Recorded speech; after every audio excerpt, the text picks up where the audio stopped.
So, first get the stuff accepted.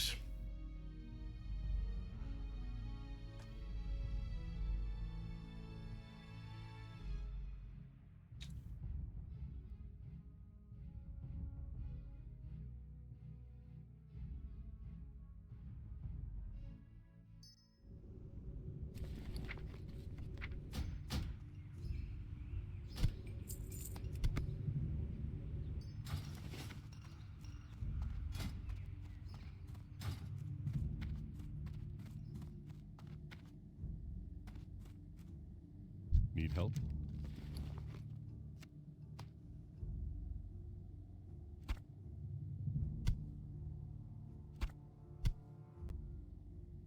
Be careful. Oh, wait. Well met.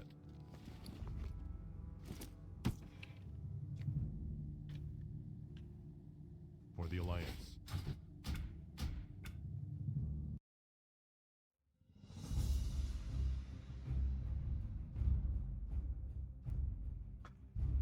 So, the mail from yesterday. What else? Cooldowns I did yesterday.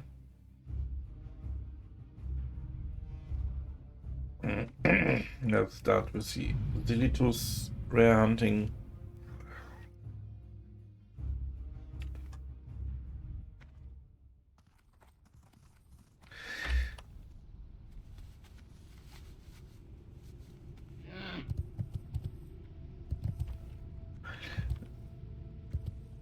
Hey, Nutty. Guess what happens to me? You wake up.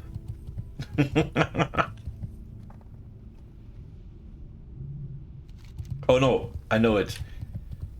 You won in the lottery?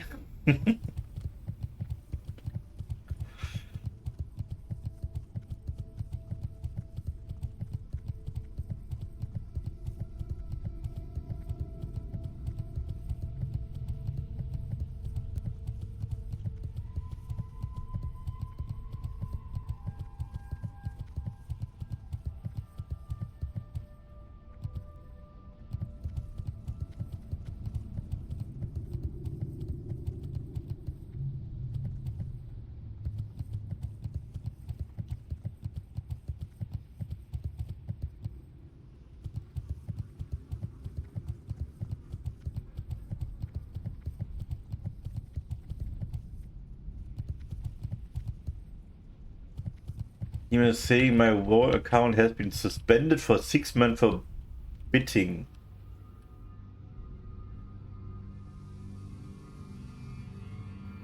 What is bidding?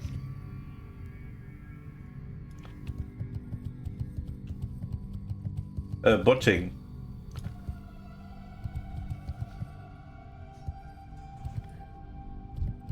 But what proof they have? And did you bot?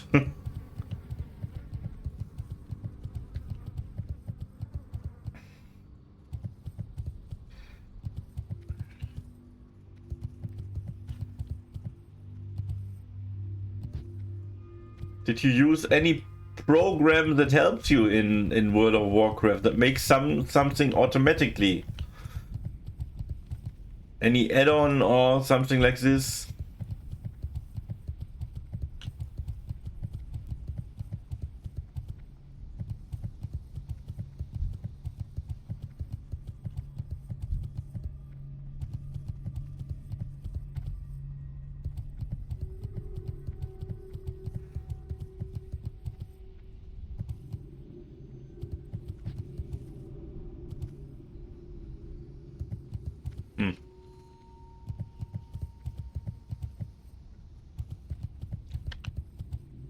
But anything they have to tell you or prove you that you are botting, or because if you say, hey, I'm not botting, I'm a real player, I use my add-ons from CurseForge, there's nothing illegal going on, I sometimes play from work or whatever.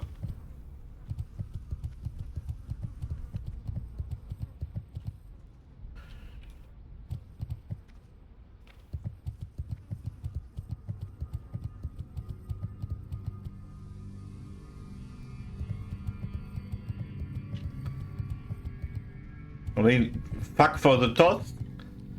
I mean, you know that they'll ban you for nothing. Wait a minute, should I... Ah, come, let's go here.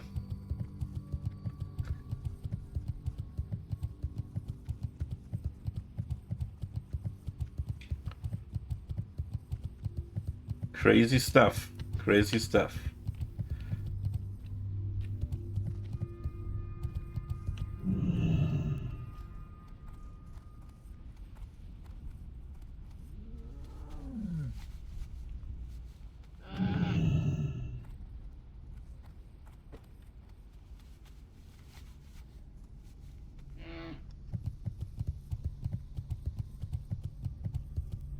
I mean, for me, that looks like some kind of automatism that had parameters like, is she locked in for a short time? Is he AFK a lot? And different PCs, different IPs, and so on. But whatever parameters they use, and you simply fall into this cluster. So of course, it's not a ban because someone did something actively. It looked like an automatism behind this.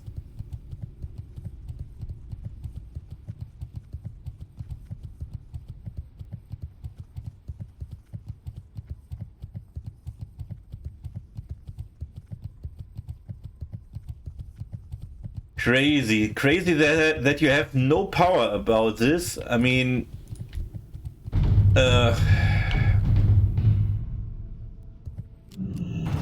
if it's a free to play game, okay, fine. But you're paying every month a subscription fee. I think you have a right to know the reason in detail. What are you accused of? Or accused of? I don't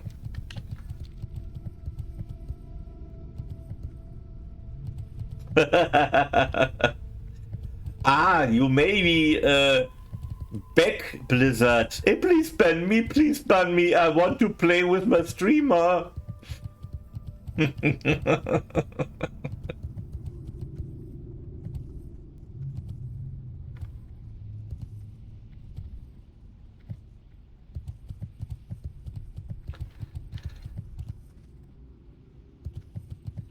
Now I understand.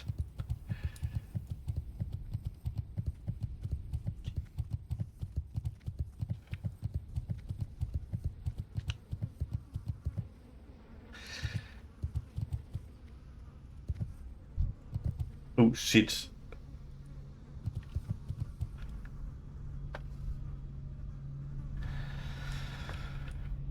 The profit. Oh, how slowly the profit moves.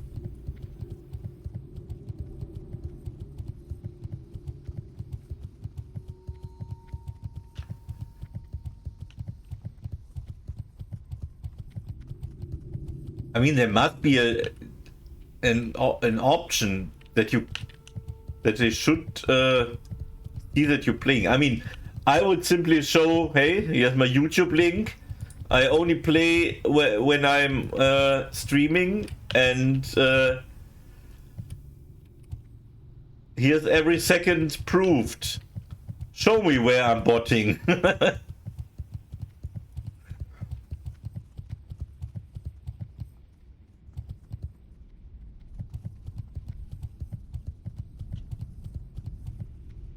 Yeah, of course.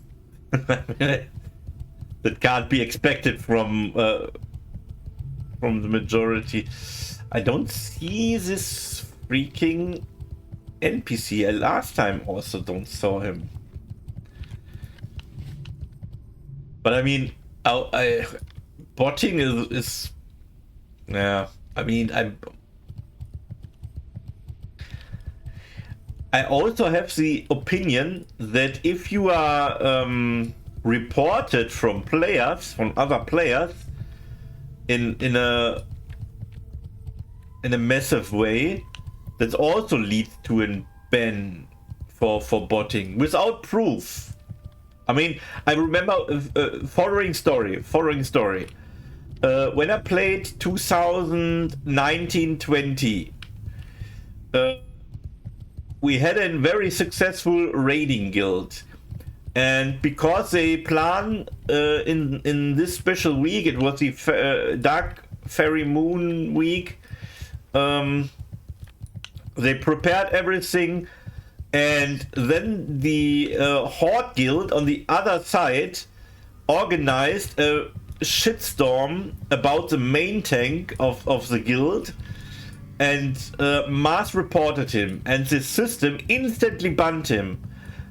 And before they can lift the ban, the raid week was gone. So they sabotaged. Oh, there's Everrun. They sabotaged the world record time, or the world record try.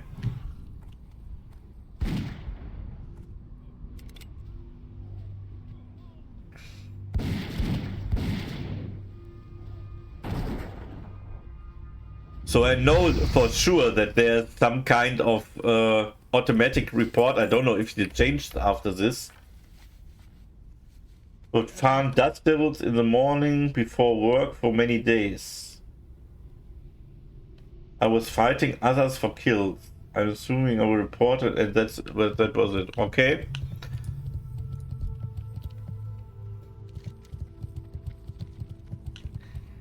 But this is, I mean, this system to rely fully on player reports is really disgusting, abusable. They should know this.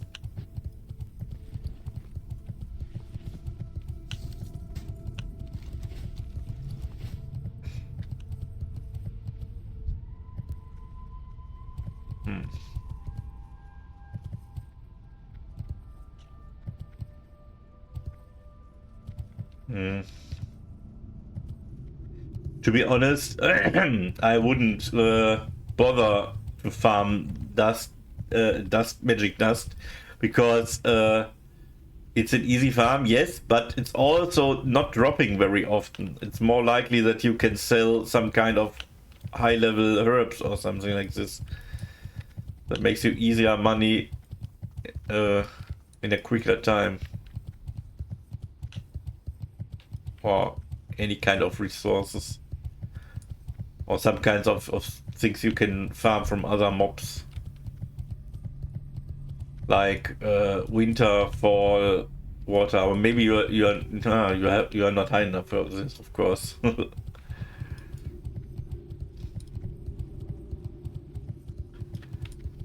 Yeah, true. That's true.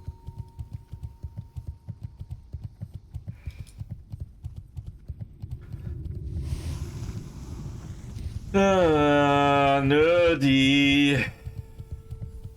Why are you cheating in this old game?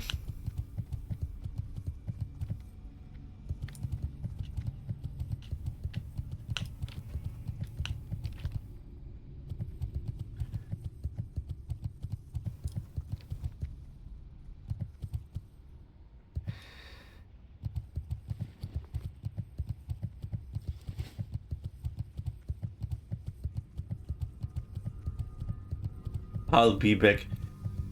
I have to say, if I really got banned for half a year,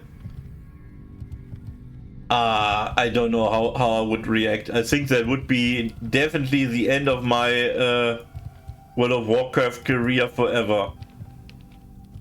Because that is, I mean, that feels so unfair. I can't stand it when something feels so unfair. It will give a half a year is more than enough. I think she will not be very motivated to play, or thought about just quitting. Yeah, exactly.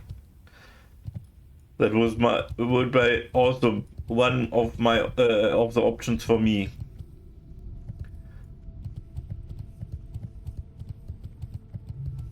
I would miss it. Yeah, maybe.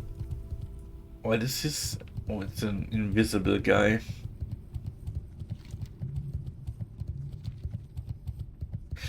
But maybe just another kind of perspective. You can now start with your Turtle World of Warcraft career.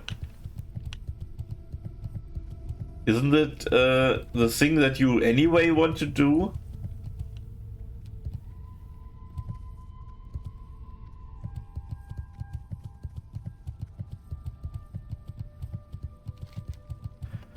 Because that's also one thing I would admit.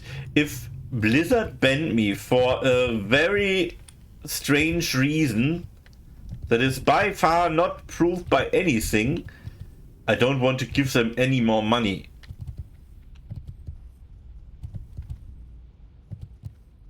Ah, okay.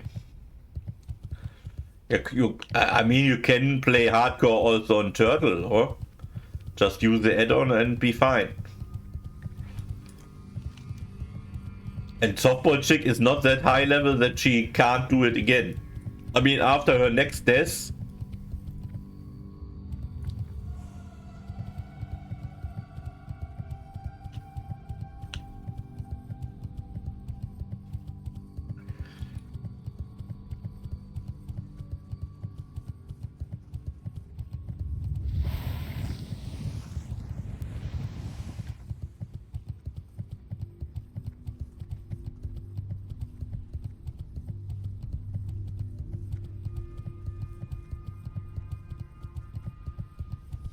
How the Prophet is so fast here?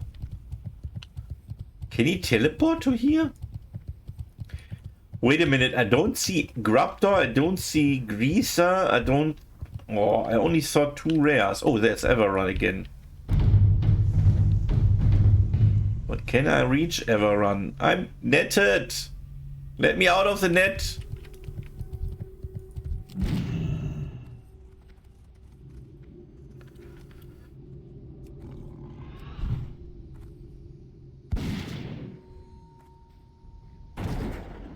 If she would play Turtle, I'd quit. But she don't like that there are not quality of life features in Turtle.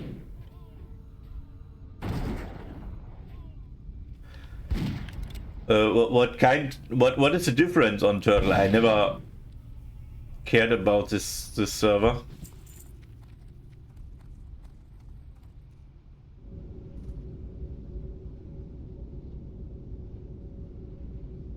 Isn't in by the... But wait, I mean, you can't put auto loot on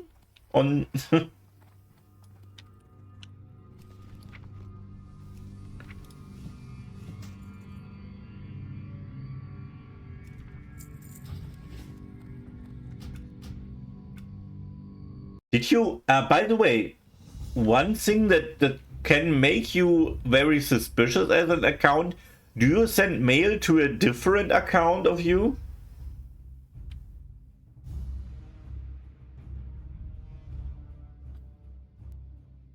Yeah, I don't know what vanilla is. I mean, I played World of Warcraft for 3 months when it came out in 2004. Oh, yeah. And that's it. That's my only vanilla experience. And I don't like it at this time. That's the reason I instantly returned to Dark Age of Camelot.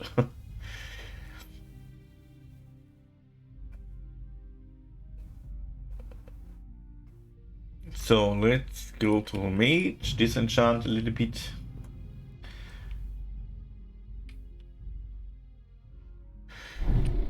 I mean, bots would send their collections to other accounts or sell them somewhere. So that could be a thing that makes you suspicious, maybe. I had to use add-ons for auto loot. Widescreen, Questy, emotes. Ah, okay.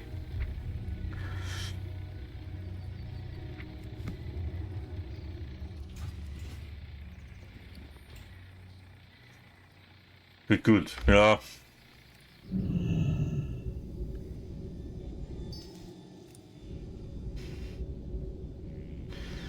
I mean, I'm not rich, but the account fee for one account I can afford. I never came to an idea to play on some kind of free shard to another account. Just myself and guildmates.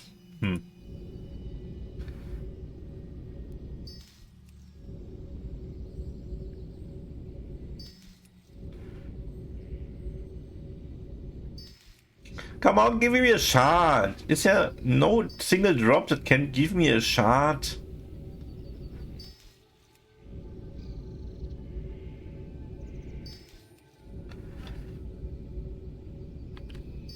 Oh god, I'm so unlucky. How I should get the shards done? I have 4 shards from weeks and weeks of farming. Ugh. That makes me a little bit pissy. Oh yeah, what should I do?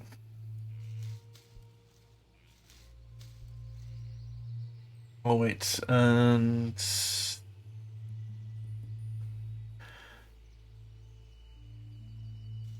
let's get this.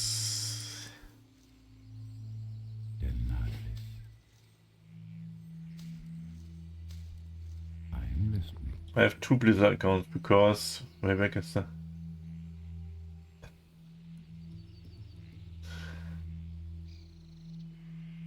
what's not? Well, in kind of way.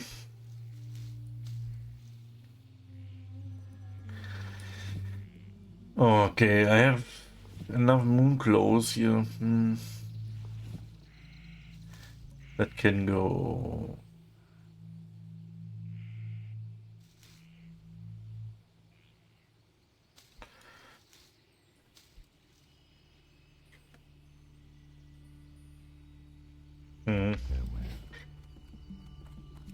That's so brutal that I don't.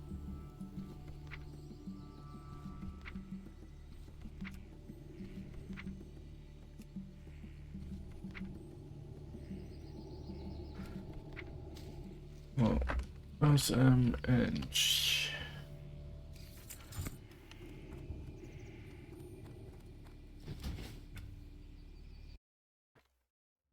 Good. Mage done. What else? I need to lock the bank, I think, for something I have to return to my rogue. But I don't remember what it was. Let's see. A lot of meat. But I gotta keep.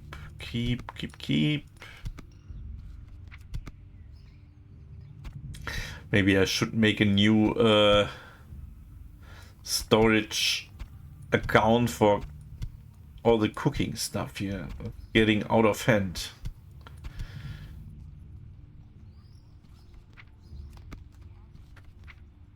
So the rogue sends this here. Fine. That's okay that it's here. That's for the mage. That's for mage. Mage. Mosh.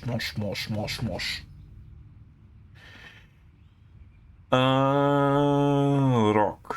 No, that's not. Here, the junk boxes. Return. Bam. That was the thing. And here are engineering recipes, but no, that's not needed. Tribal. I don't have them here somewhere.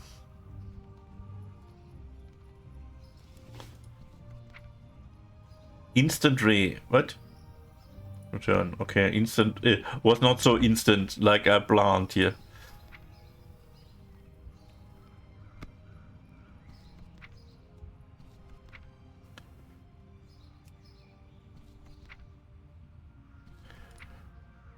A lot of mats. Mats that I maybe need.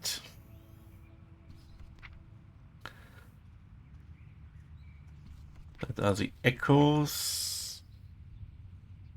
Protection potions. SM leather. SM leather. I don't need it really. Let's return this and look if I really have to send it back and forth. Mage, Heart of the Wild. It's all returning stuff. That is okay. I don't have to actively manage it. Okay. So let's check the leather guy. Leather.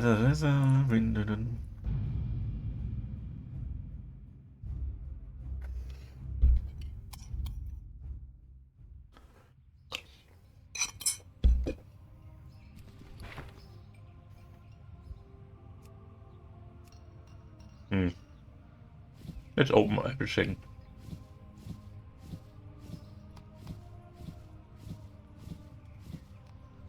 Oof.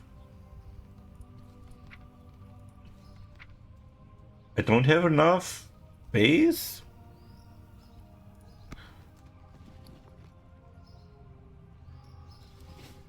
I mean, that is the stuff I have after I crafted with a rogue. Wait a minute, I sent the rogue then more of this to use this for crafting here.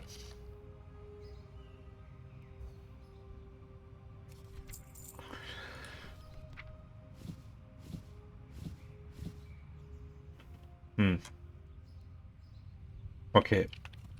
At least now everything is in my pockets. I hated to send it back and forth.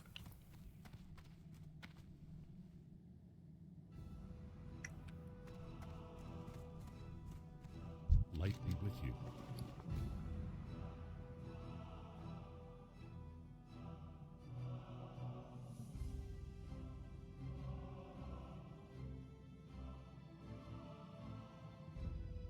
A lot of sick hide here in my pockets.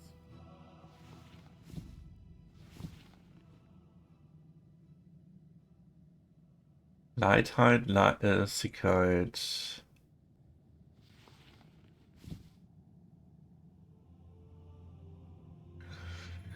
Anything.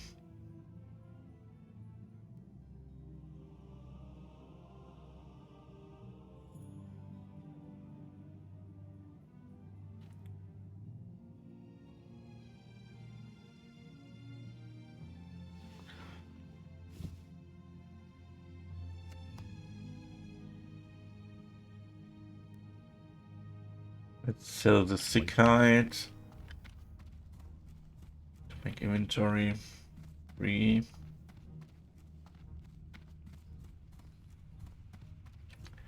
Chimera leather. Wait a minute. I should have.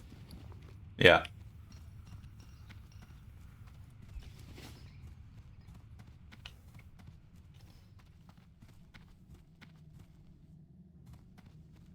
Greetings. What I maybe need the sick hide.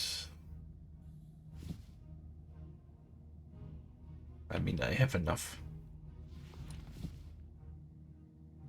Warbear leather. Wait a minute. Should have warbear leather somewhere. The druid has warbear leather. Wolfhide. He has wolfhide. Can only stick 10. Ugh. Armor kits. Okay, let's get this to the druid. Scorpion scales.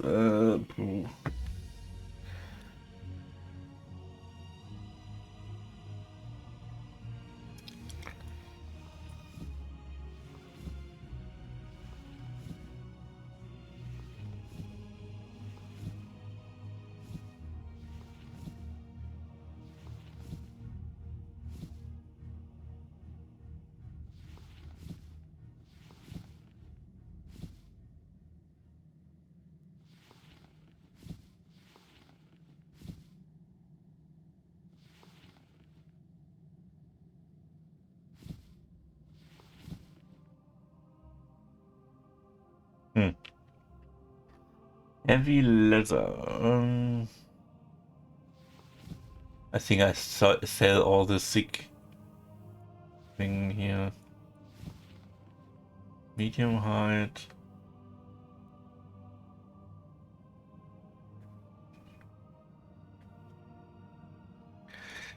Go with honor, friend.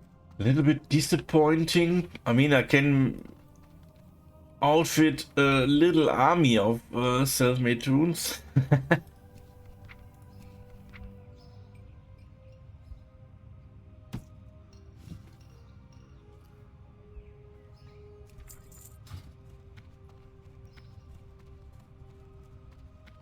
Well met. Sicherheit.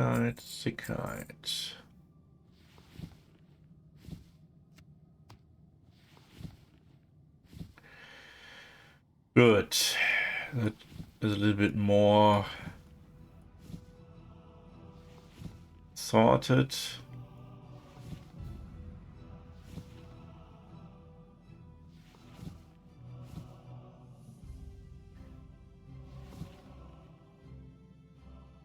Fine. Good. And from all sick leather and rugged leather that I have now, will anyway go to the rogue to skill up. And rogue is the keyword. There we go. Rogue. Here you go.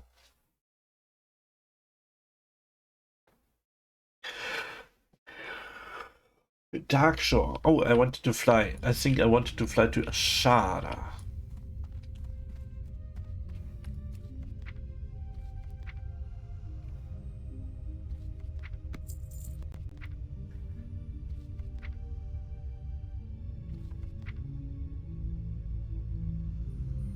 And I'm missing. Oh, I must craft shield potions. I should make a note.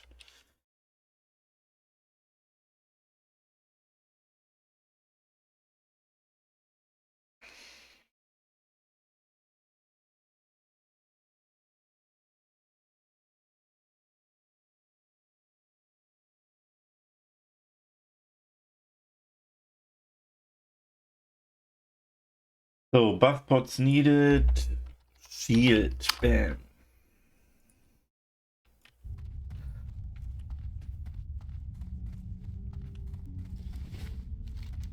Oh, let's see. I will do some interesting quests today. How may I help? That I rarely do. Goddess watch over you.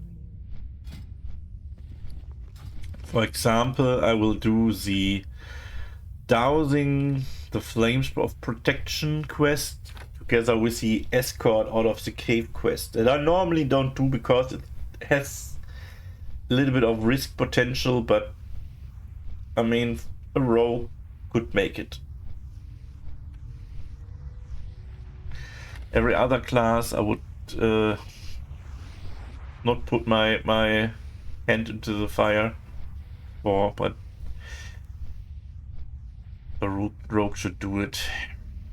And I need some more quests on my way to 60 to not have to grind too much.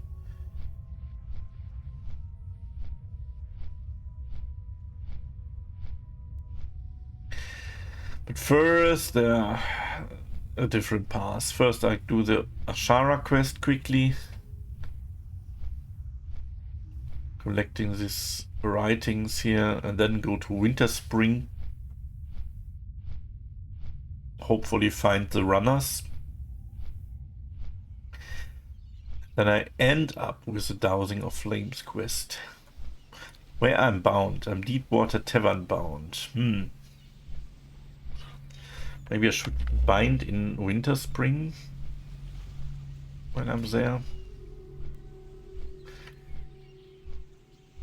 Now that the quests revolve around this area.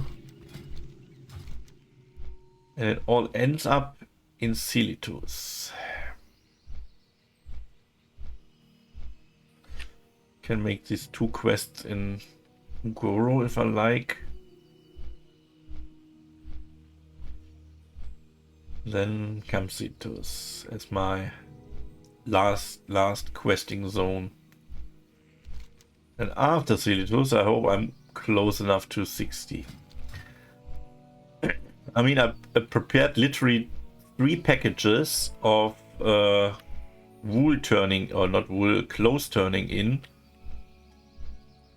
So I can turn this in every single capital. Normally I only do it in 1 capital.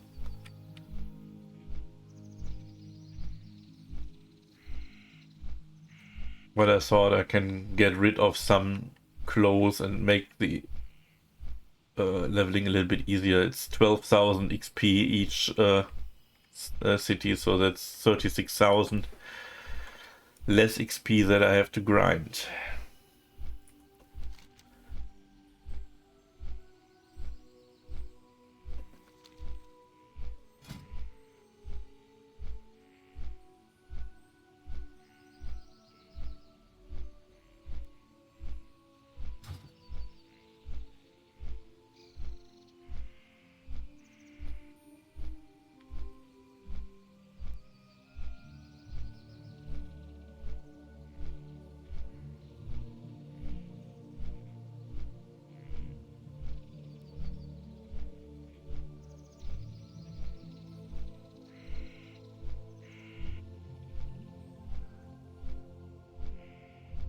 Why is the music so low? I have a dream.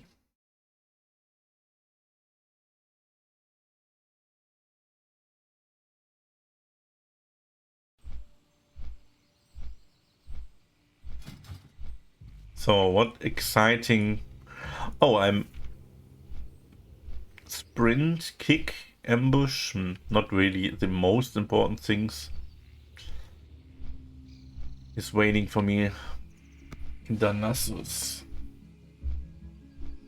I will go to Darnassus after I did the quests here.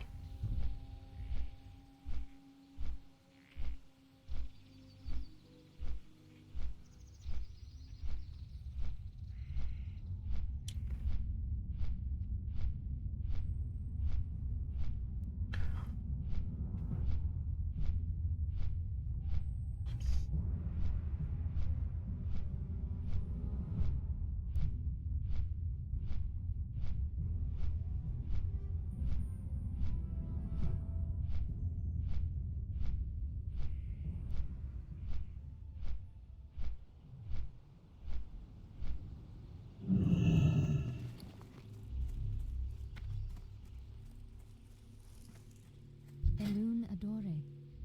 Asha Fela.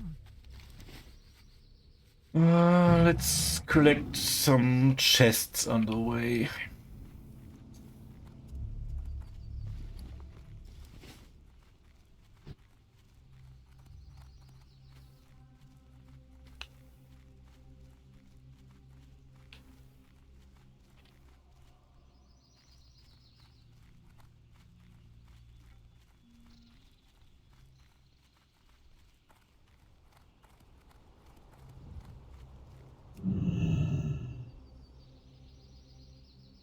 Just one that I need.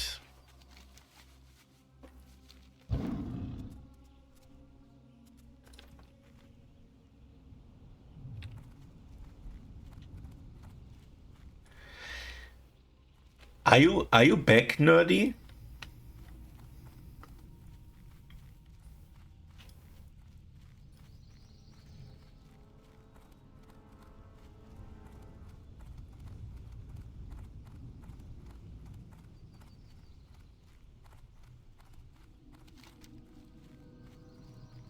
One, two, three, four.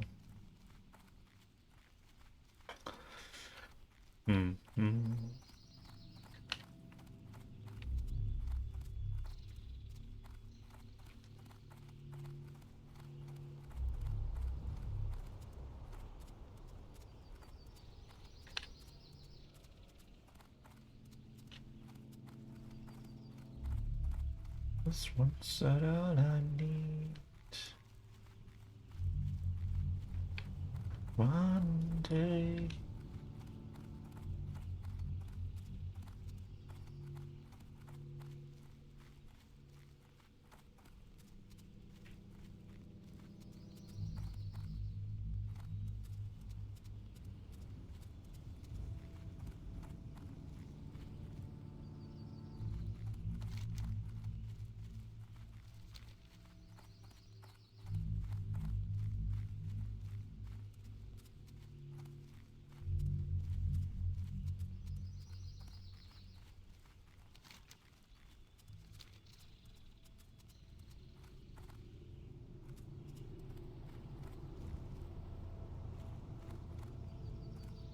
Ah, okay. But one Charge thing that complete. came to my mind when you said you got banned for half a year, isn't that a little bit inconsequential from Blizzard? Normally, if you are really a bot, they should perma-ban you. No exception used. Botting is, by definition, perma-ban reason number one. Is there maybe another reason? Did you insulted someone or whatever?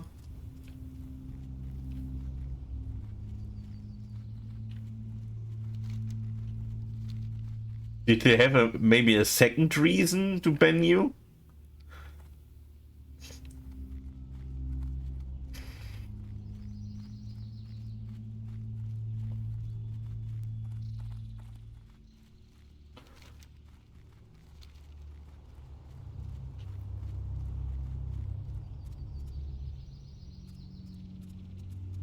I'm actually nice. I mean, you know, for you now. Yeah.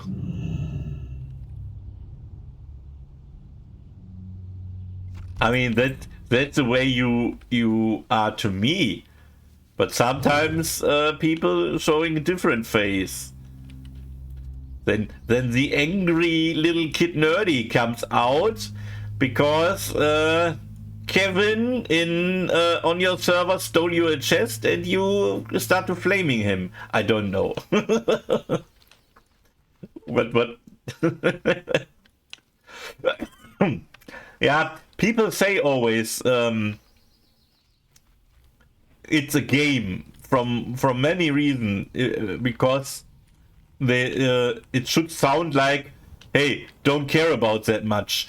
But here's a hot take from me, and watch or listen carefully what I'm saying there. Of course, the meaning behind it's only a game is that you should not put your life on it. But if you assault someone in a game or disrupting their game fun and whatever, it is affecting their lives. It is nothing else than in real life than when I'm bothering you and harassing you. So that is no difference from the real life. That is real life what you're doing here. You playing a game, yeah, but it's real life. So yeah, is the outcome of the game any important for your life? A bit. It's entertainment, so it's fun. And if you don't refuse to get fun because other players harassing you, that's nothing else than you get bullied in real life. So only a game is questionable take. It's only a game is a thing, I would say, to the point where hey, if you competing for something and for someone else beating you, it's only a game. I mean, go on, play on, learn, whatever. It don't affecting or shorten your life or anything. So, or even if people usually play games to have fun and not to be highly competitive, then also it's a game. I mean, you don't have to be. Where is my Fang Pharaoh? You don't put your life on the bar, and it means everything. But imagine you playing a game like League of Legends and you're dreaming of a professional career. You are half there, you are on the good way, and you got bullied around. And permanently inted and abused and stuff. That, for this person, it is more.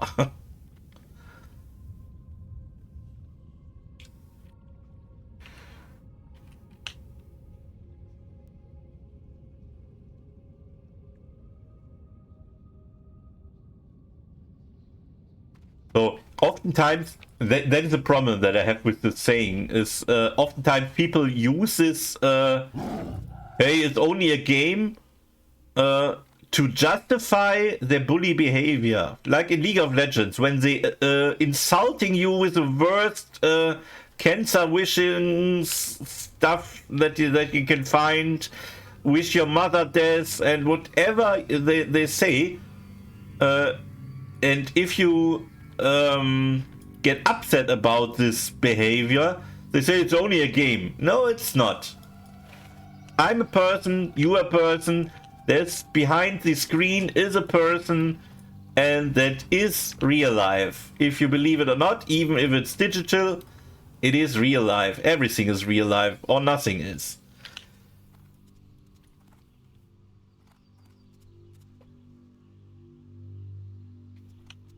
That's not life critical. Yeah, true.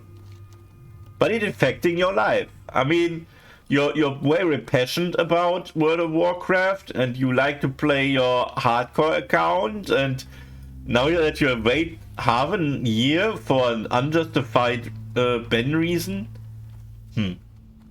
I would say it's only a game. Then you have a very relaxed mentality, I would say.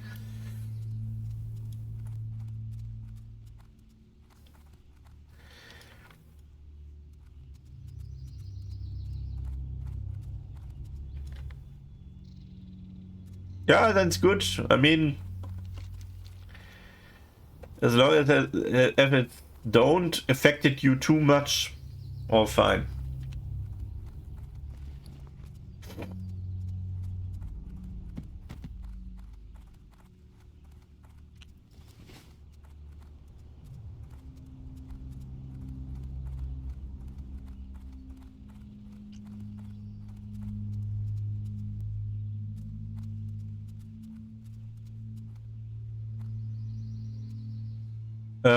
There's also a different thing, or a different approach of it's just a game, is if someone plays a ranked game with you. So you playing a game against another team in a competitive environment, and ranked is the definition for competitive.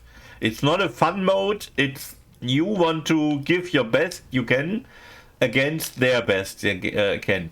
And oftentimes people give a fuck about this game. Then they instantly get tilted and don't want to win anymore, and their excuse is it's only a game, who cares. Yeah, of course, you play with 4 other guys, we all care.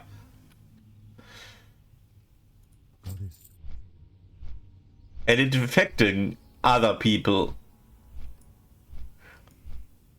So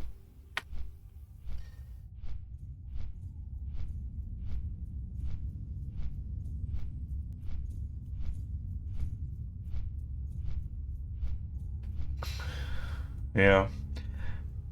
Hey, maybe when I start my project Play Along Rogue Journey, you can start a new rogue now and play along.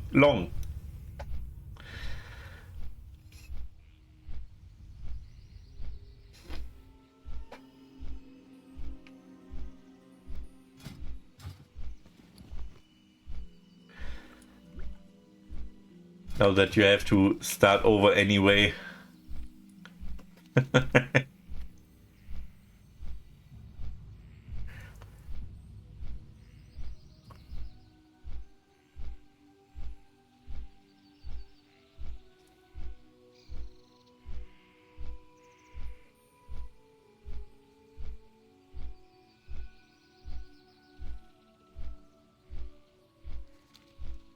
Really, I think that's one of the first professions I ever had.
All right.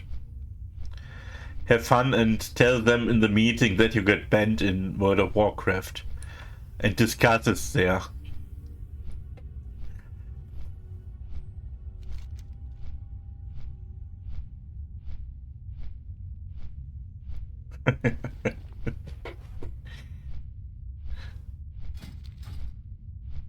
First point of the day, Nerdy's ban. What can our company do against this?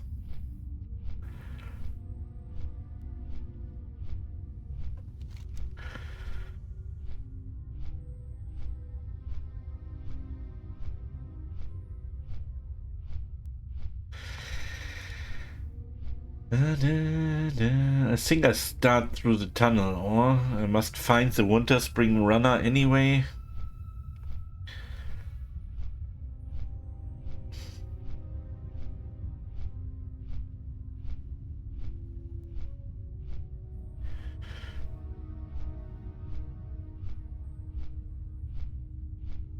Are we there, Rieti? Yeah. There are not a lot of quests in Winter Spring I can do. I calculated that I have half level when I'm finished there, but I'm not sure about this. There's enough.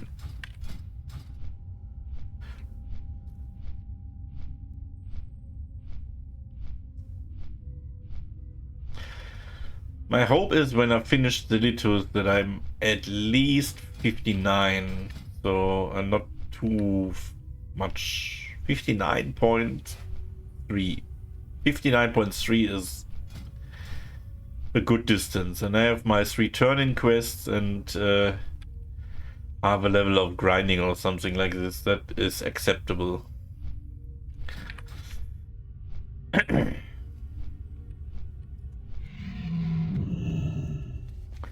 I also have to farm here something. Ah, right, the flames, for example.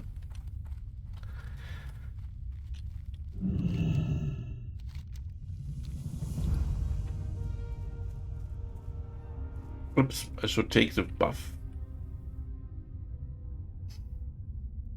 Let's go to the tunnel. I decided not to fly. Maybe not the wisest choice, but hey, I can kill this guy. That is also Winter Forerunner. Oh, by the way, I have to grind reputation for Timbermorehold. And have 2 more turn-ins. That can be a grind that I have to do. Bittersweet. Maybe I do it now. Oh.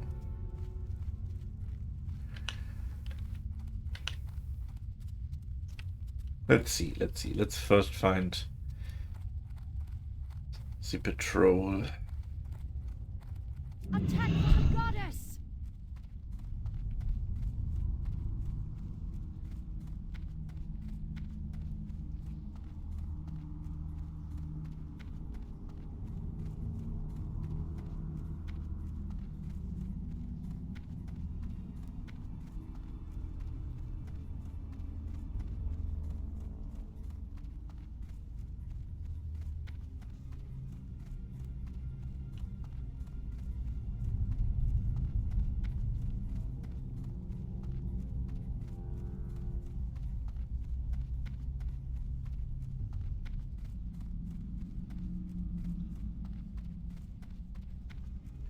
Why I listen to so much to Apocalyptica? I mean, it's fine, but they did not choose to listen to.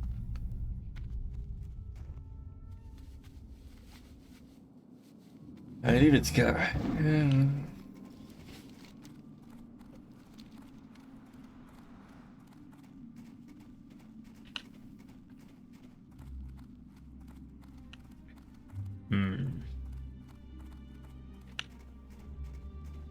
Where are the runners?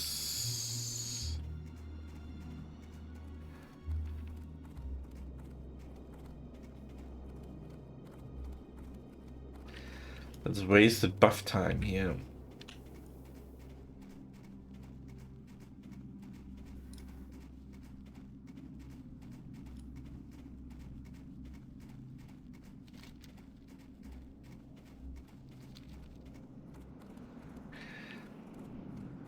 Oh, I also get the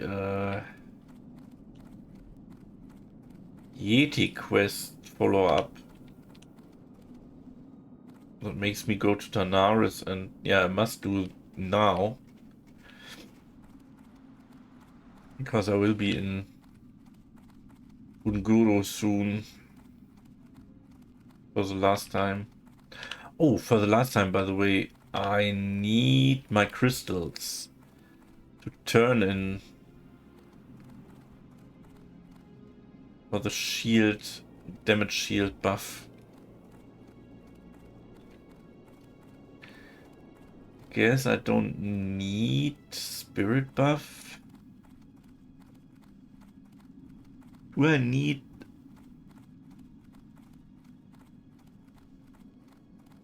a grenade?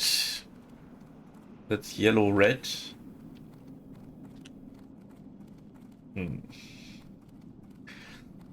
Let's think about it.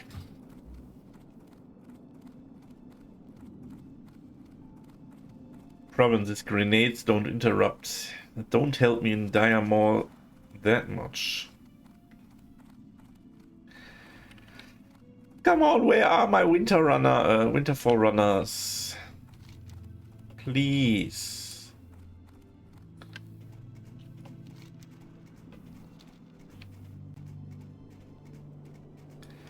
Let's see if the chest is here. Nope, chest is not here.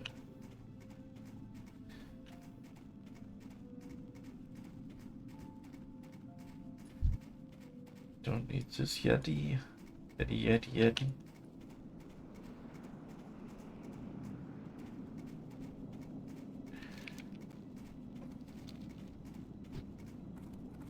I could swear that the patrol of the Yetis was on the map on Questy at some point.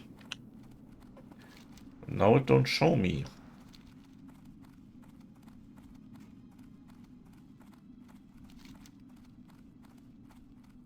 Oh.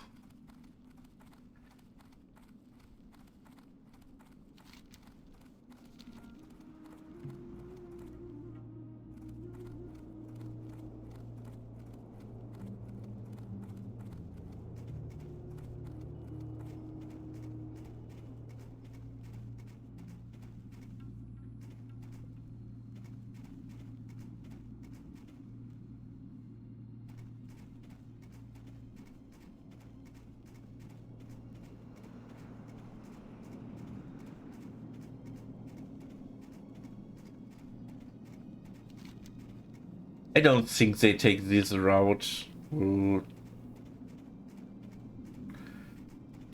Let's go differently here. Hey.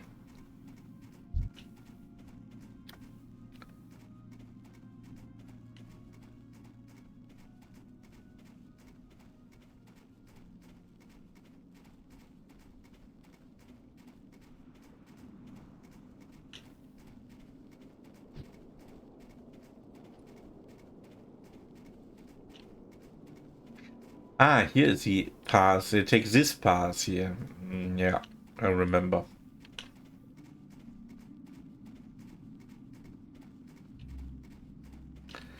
But I don't find them. Come on.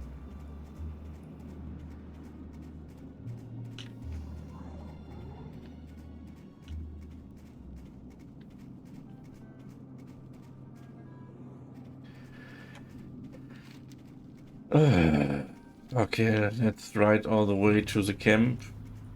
But that's getting more and more unlikely to find them.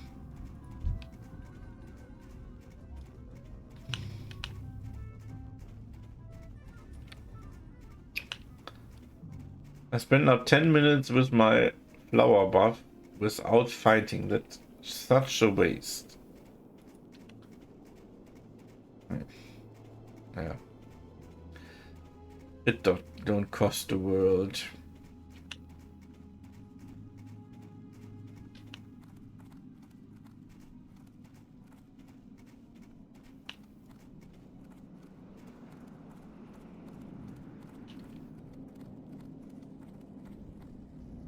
Oh. This mob is not up. Someone was fighting here recently.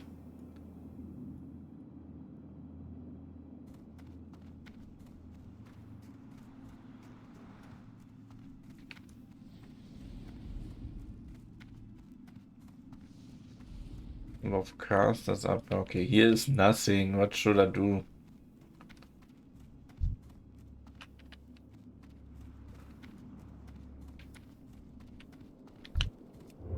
This chest is not up.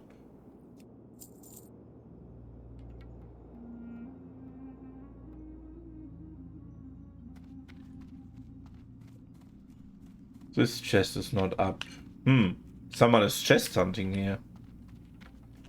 Interesting.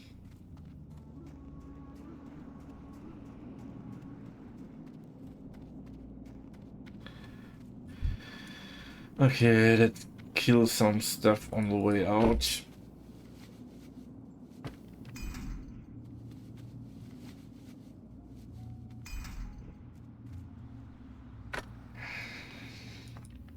Wow!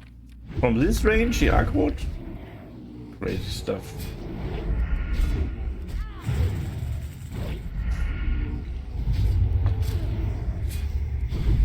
He's still a 3 level below me.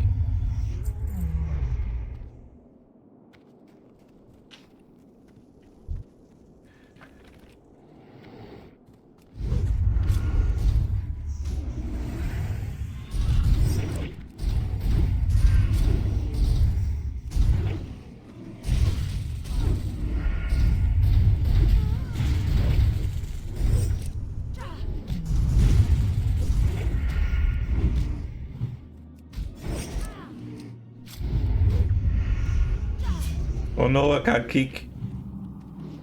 Weak.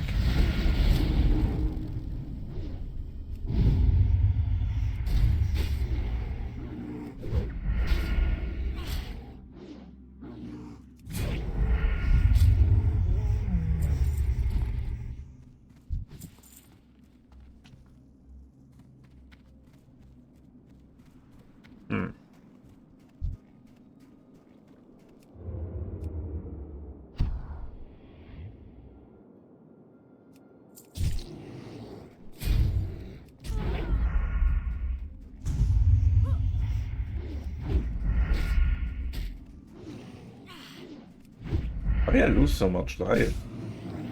Low level mobs.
Good, let's kill stuff.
Not a good start here.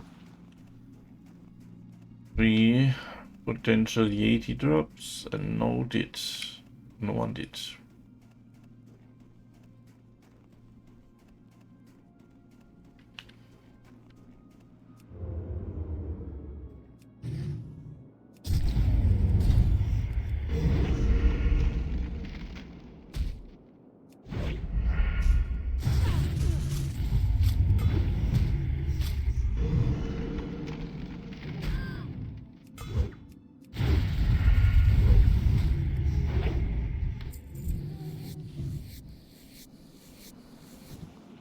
First horn.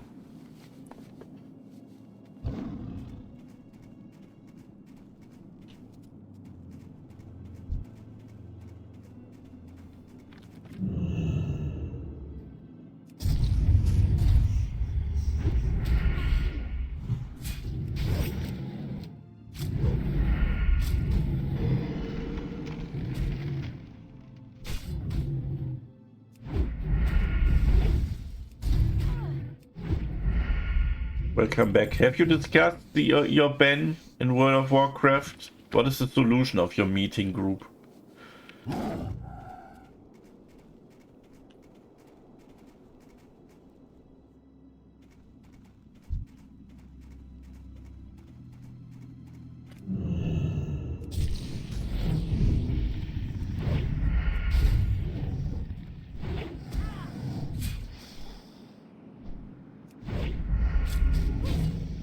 Look at you killing those level 6 mobs in tomorrow. What?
I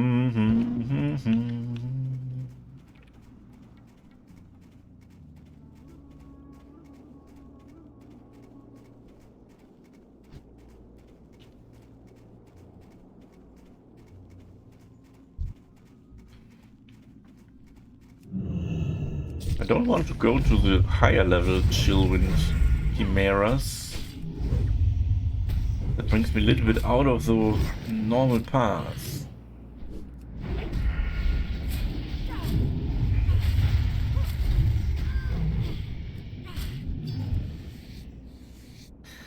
At the moment they're dropping. Fine.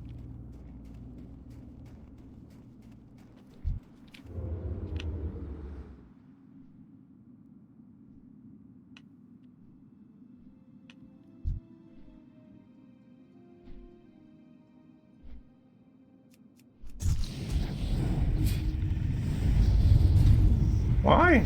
Why I couldn't kick?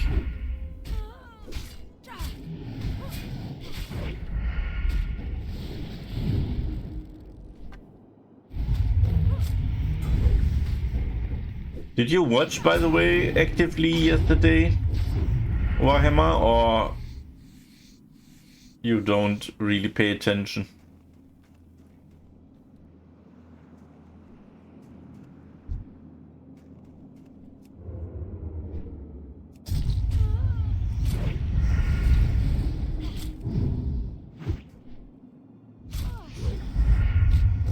Where's the bear? I saw a bear here.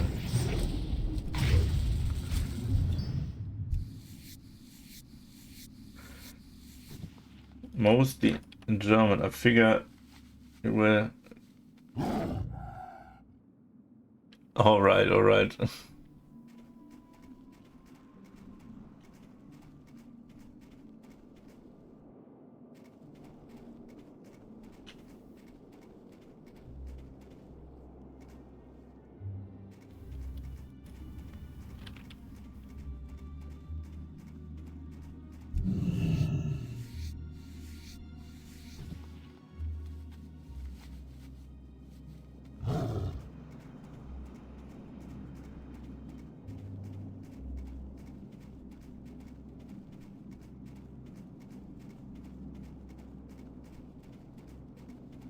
At some point I maybe do also Let's Visit Dark Age of Camelot stream. But maybe that is too boring. But you will have a lot of PvE there.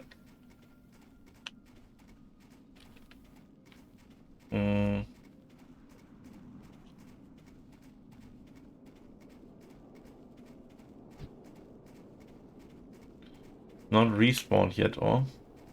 It is. It is.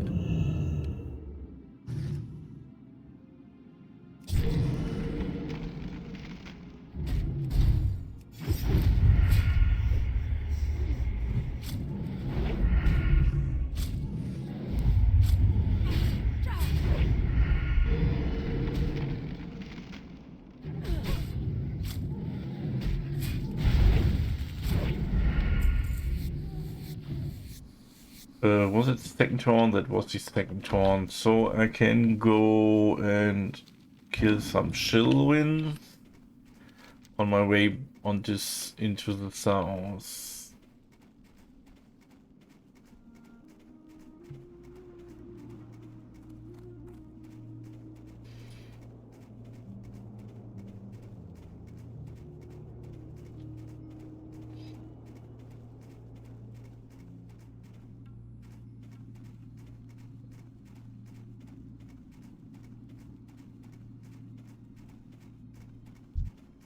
Yeah, I don't know. I mean, you have to know Dark Age of Camelot was a game way before World of Warcraft, and the common concept when you have to rack your life and your mana up was simple to wait until it is up. You don't eat food or drink mana potions. You sit down and wait, and it takes some time.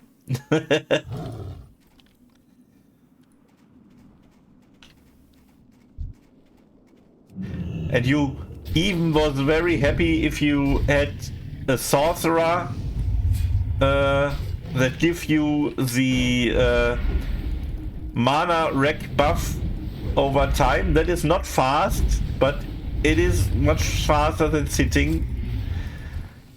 Or a minstrel in your group that plays the mana regeneration song.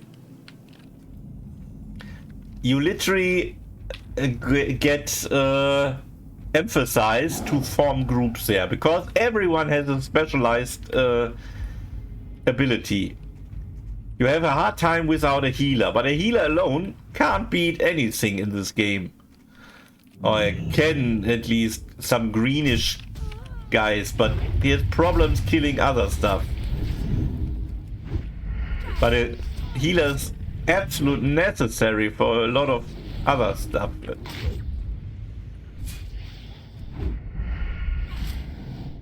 So you have a lot of time. And what do you typically play? My very first class that I played... Oh, wait. That is not true. I nearly said something wrong. When I first entered Dark Age of Combat, I remember it as it would be yesterday, but it was 24 years ago. I started in a dark, dusty wood in Kemper Corentin with a mighty wizard, an Avalonian that is like a little bit elfish looking guy, Avalonian wizard. His name was Baladon. It's not the time when when Char was born. She was born quite after Baladon. First comes Einsamer Wolf, because Baladon is a character from the book series from Einsamer Wolf, and Einsamer Wolf comes next. That was the Paladin that I tested next, a Highlander Paladin. But they don't got very high in level 5 and 6 or something like this, so just a couple of kills in the starting area. And then I decided to play my rogue. And it's called Infiltrator. It's a stealth class that ambushes enemies out of the stealth with a high burst. And what I didn't know when I played the first time, the Infiltrator was the least wanted class in your group, because, like I said, every class is very specialized and has a part that, for example, the sorcerers give CC and mana regeneration for the group. The minstrel gives life regeneration and mana regeneration to the group and other supportive stuff. The paladin is a good tank and gives a limited healing for the and so on. So everyone has his role. The infiltrator does okay damage, but nothing else to the group. You better take some more tanky guys that deal the same or more damage and go with this. So you have a hard time to find groups with an infiltrator. You're basically besides some low-level dungeons and stuff where everyone invited everyone, you will play a long time solo, and you feel it the first time when you go above level 40, and you get and there were very specialized groups there. There was a room for a shield tank that guards the caster that makes the AoE, and the healer that heals both up. And they just AoE farm their ass off. And you look at the sideline and don't get a place in this group because you don't fill any of the necessary things. So my first character needs half a year until I got to end level. I mean, it was normal because it was a new game. No one was really fast there, but playing solo, especially in the higher levels, is a little bit painful, yeah. Play a healer. The problem is, if I play a healer, I can't play long. I must permanently group up with someone. And that is not good. The most viable classes on Albion's side, I mean, we have 3 sides, and Dark Age of Camelot is very unique in follow-up. Here you have a rogue on each side, so basically the same class. In many other games they only change the name, but they mirror class everywhere. But in Dark Age of Camelot, every side has its very unique class. They differentiate a lot. Even if you compare, let's say, the main tank out of Albion to the main tank of Hibernia, they have a total different toolkit.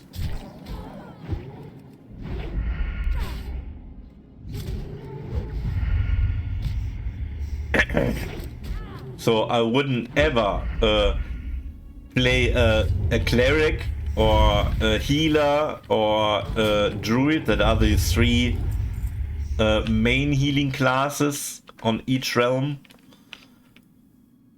for a demonstration there. What you can do, there are secondary classes like the Freya, that is some kinds of staff wielding monk that can heal and by a good fighting. That's a solid solo character. But I don't like the monk very much. It's a very strong duelist. I think the Kabbalist, that is caster, that relies on his demonic pet. Oh, it's not a demonic, it's more like a simulacrum. What is it? Like a summoned elemental out of the stone elemental, mud elemental, whatever thing that fights for you. So you're a pet class and you use damage over time spells mostly. That is one of the perfect solo leveling guys if you want to level fast in solo. But on the other hand, for example, the sorceress, that is my secondary main character. So after I played the rogue, I played it long time in the first 2 years of Dark Age Camelot. But I then swapped to group play, and therefore I played the sorceress. And I think that is one option that I have. Maybe I play a sorceress. The good thing on sorceress, she also had a pet. She can't heal the pet, but she has a mana over time regeneration, so you don't have to sit too long. And she has a lot of CC, what I really like in this game.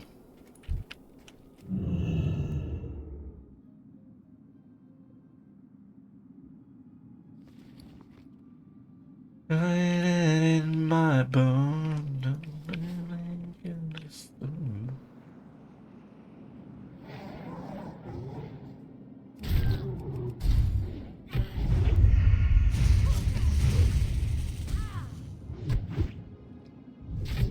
So my decision is not made fully. I mean, the other hard class, if I look on the other realms, for example, Hibernia, that is the nature-loving realm, the Irish mythology realm. There I like to play a bard. That is the main CC class, the main support class in this realm. Not the main healer, but they are the commander, if you want to call it. Don't normally play a different class. To be honest, I played every class in this game. I mean, I played it for 17 years. What did you expect? I mean, the most I played on Midgard. Maybe I do this and play simply a realm that I least played. Midgard is the frost, icy northern mythology realm. With the strong trolls and Northmen and stuff.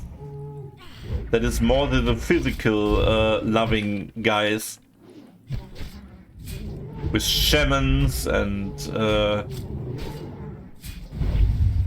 mystics and rune priestess and whatever.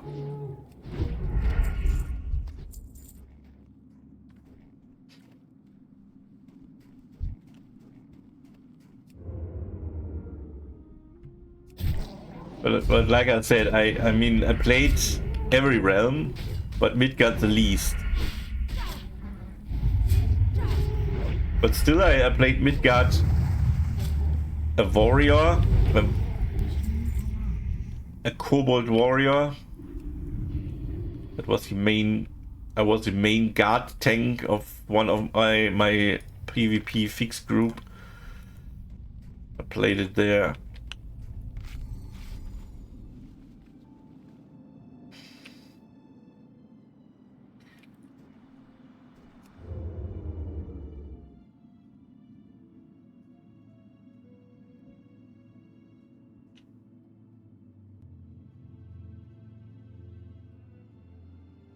But if I play it, I mean, it is also for the retro feeling.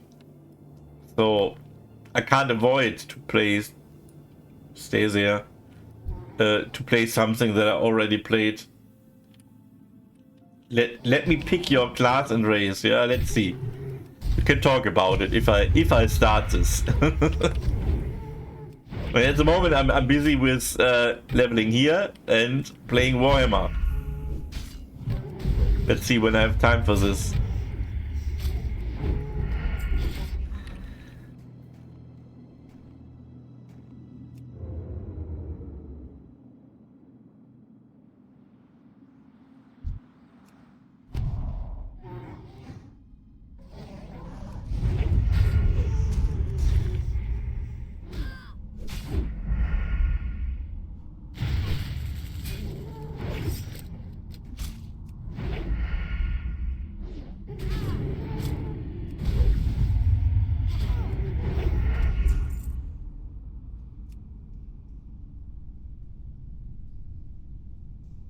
What you mean with which realm?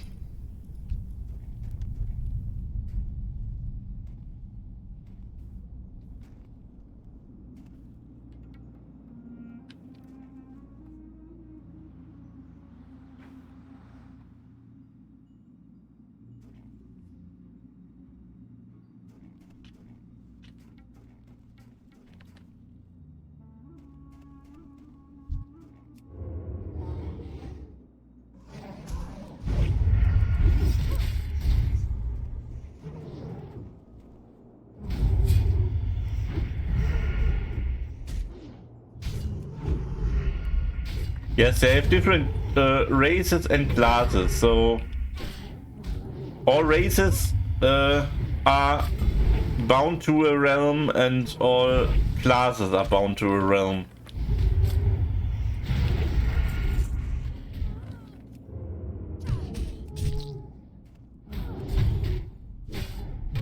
So there's no copying. It was a nightmare balance-wise, because you call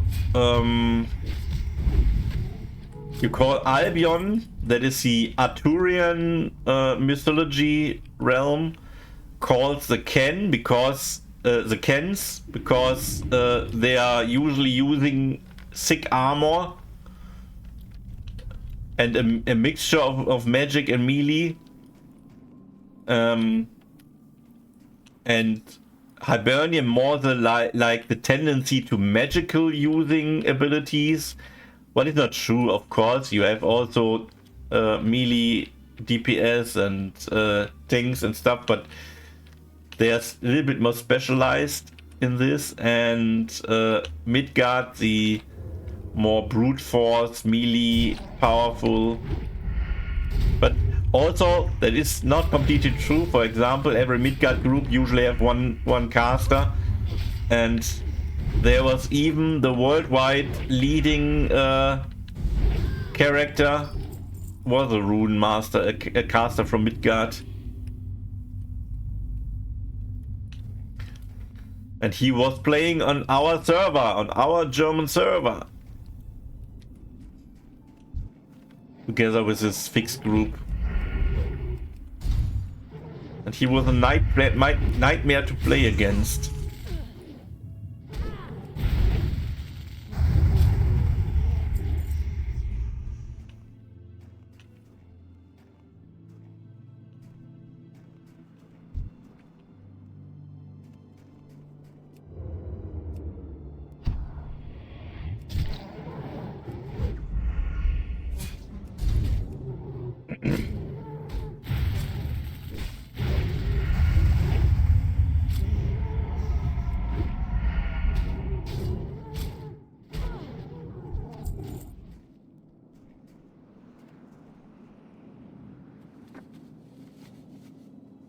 And not every race can choose every class, that's for sure.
So, I mean, right out of your guts.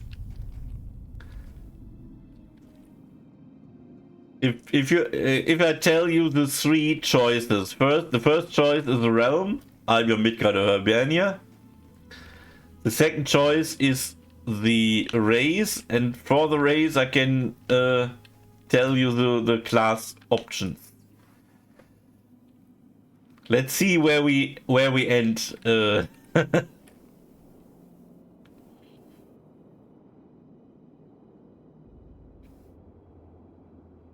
Where you were navigating me.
Mm.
Hmm.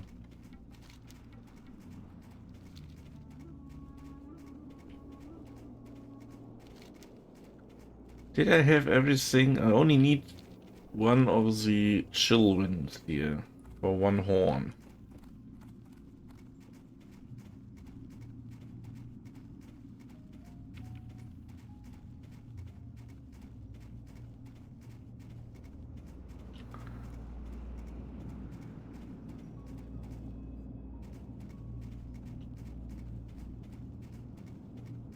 Wait a minute, only bears are respawned? Ah, here's one chill wind.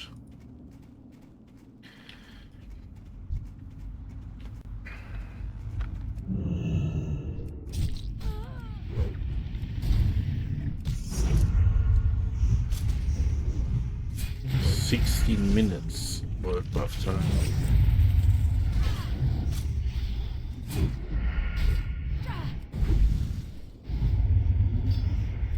Here we go. Failed? What?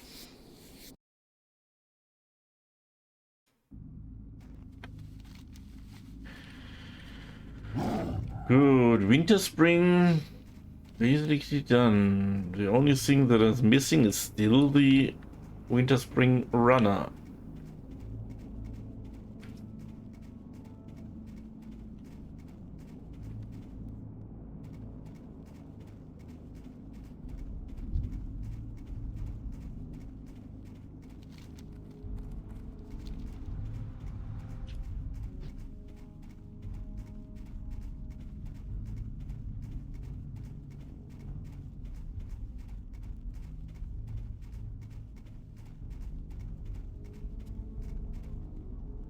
Had to step away. The choice was too overwhelming.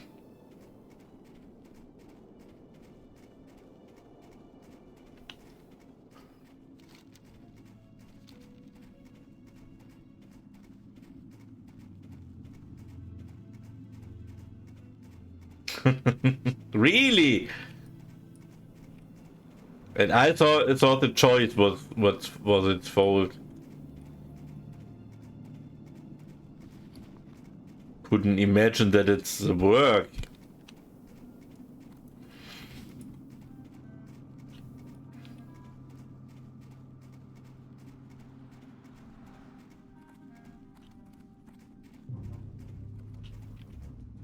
Time is money, friend.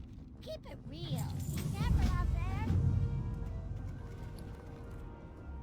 there. Where's my Yeti? Yeah.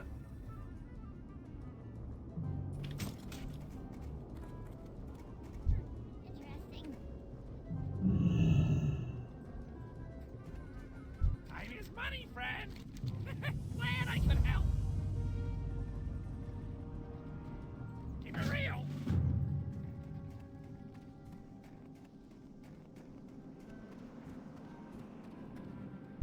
is money, friend.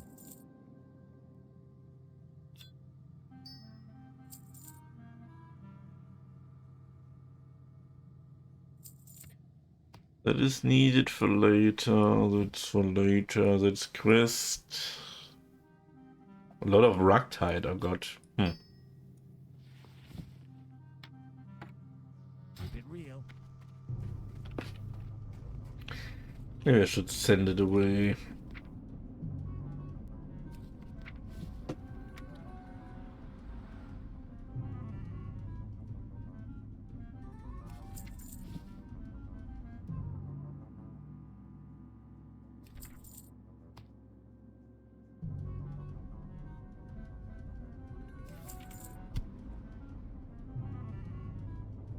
So, bank, got it. Something is missing, oh? No?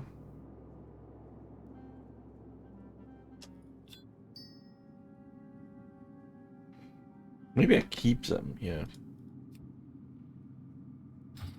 I need them anyway.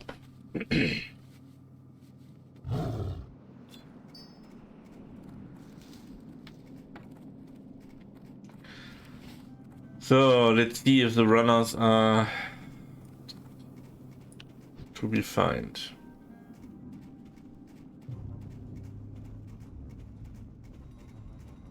Are in sight.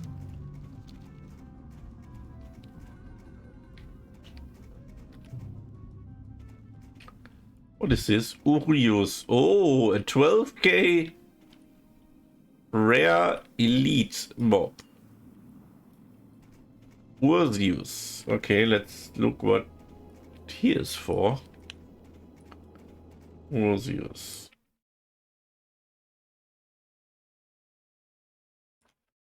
Ursius.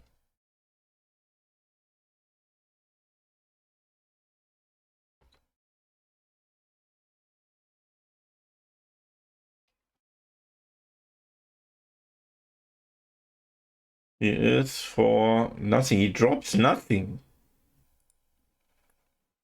Ah, it's for a horde quest. Interesting.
You got my attention.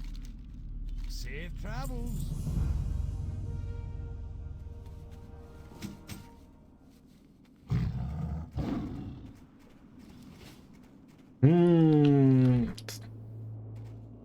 So, if you had a choice, Nerdy, what realm would you pick for me?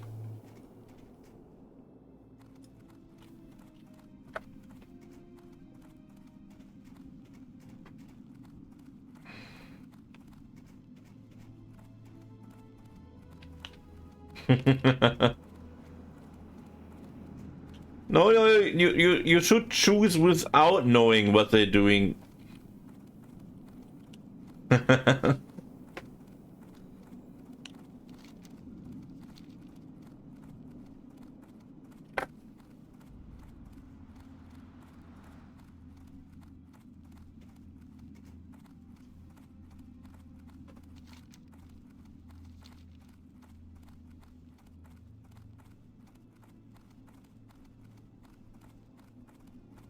Why are the runners not up? Jeez. I need them.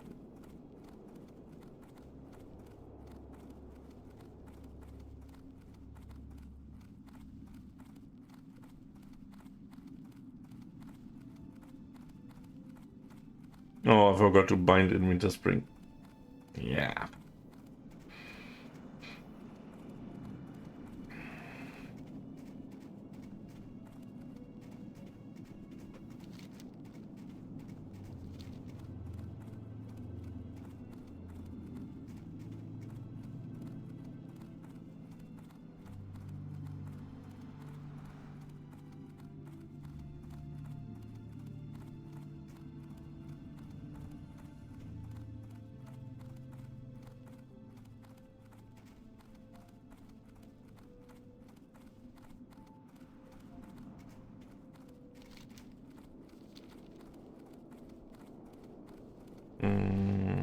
I want the runners. I don't know.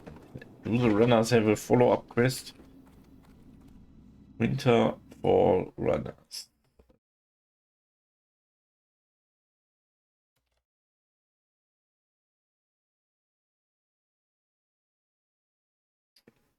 There's only the chieftain.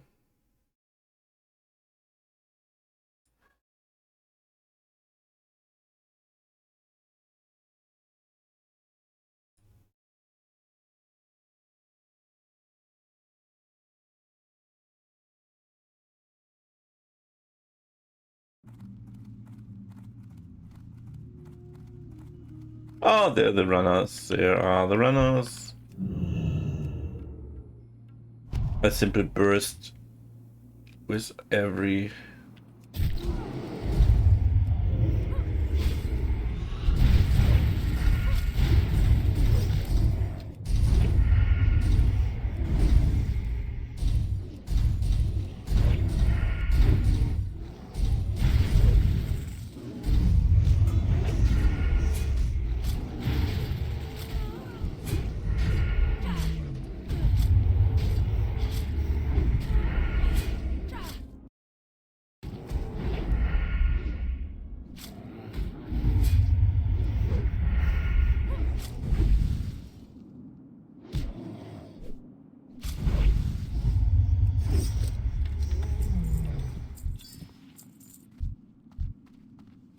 Good. Let's bring the crate back. Echo.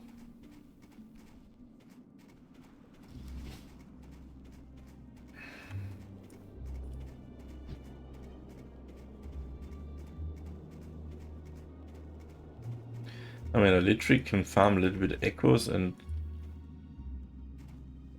be good with this. Welcome. Be good. Watch your back. Keep your feet on the ground. So the rest of the quest I don't want to make anyway.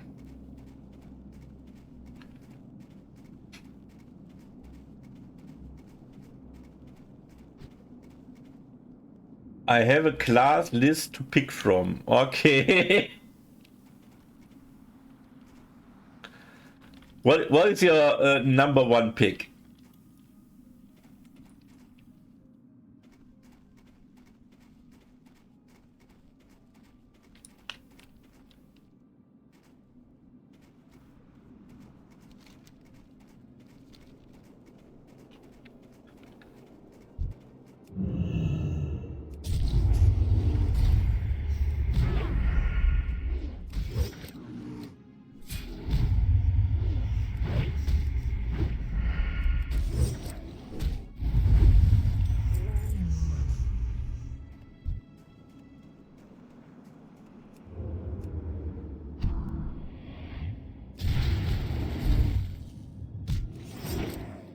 Turgis, Friar, Animus, Banshee, Vampire, Bone Dancer, Skull, Valkyrie.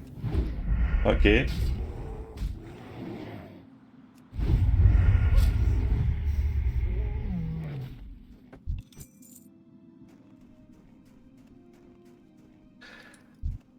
In this order, because the first two classes are Albion, then comes three Hibernia classes, and then three Midgard classes.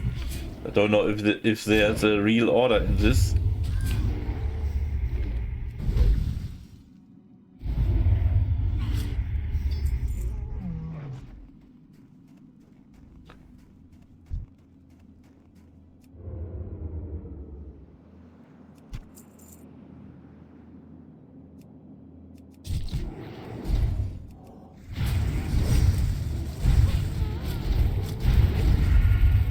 But what is your priority pick? What is your first pick you would to call out?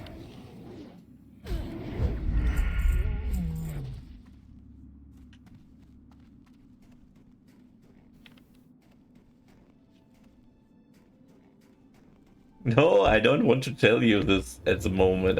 I don't want to hear your opinion.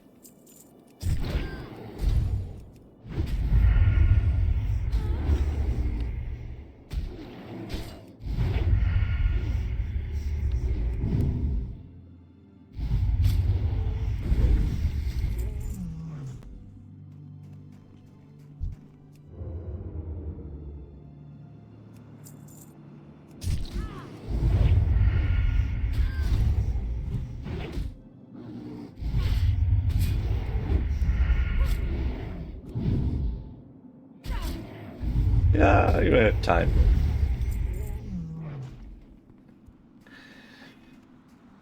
If one thing we have a lot while leveling in World of Warcraft, that is time.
How many? Only 3 echoes.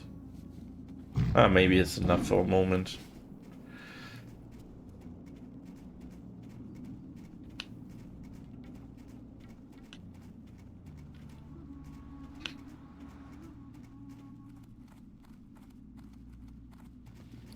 Oh wait, I have 1 beat to less. Yeah. Not perfect, but hey.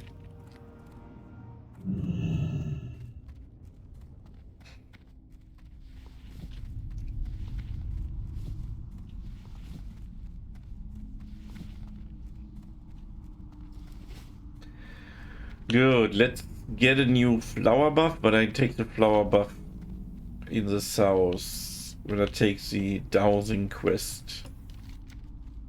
I can also Charge forth!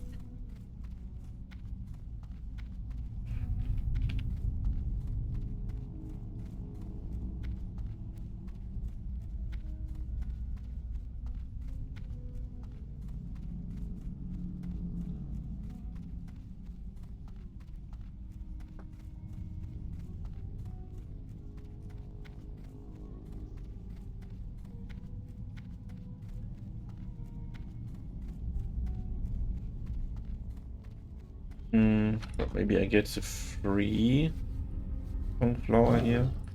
I know it. I think the flower is already despawned.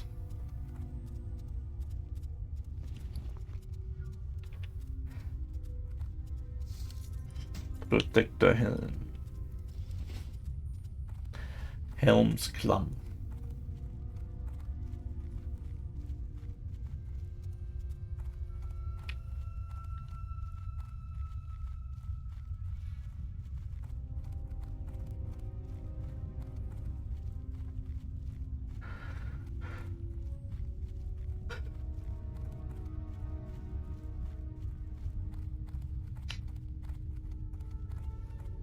Yeah, no flower up. Shit.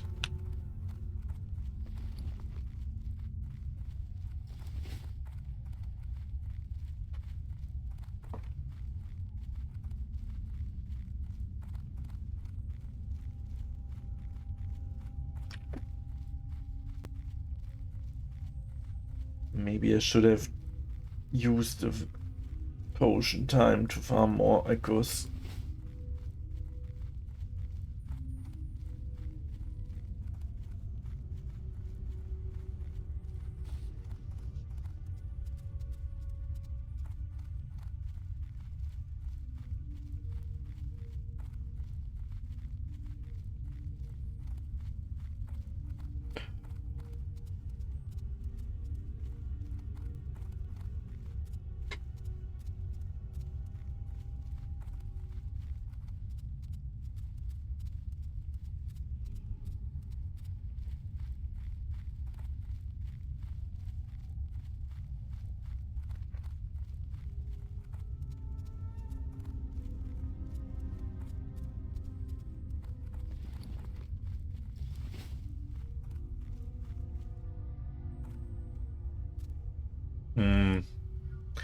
Like I said, I don't know if I follow this this order, but of course we can go as detailed as you like.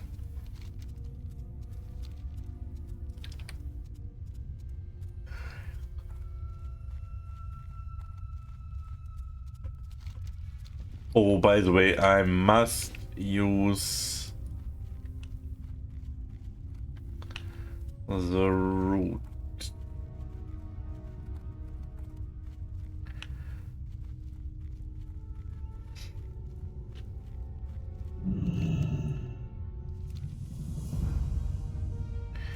I freaking need a lot of whippers here.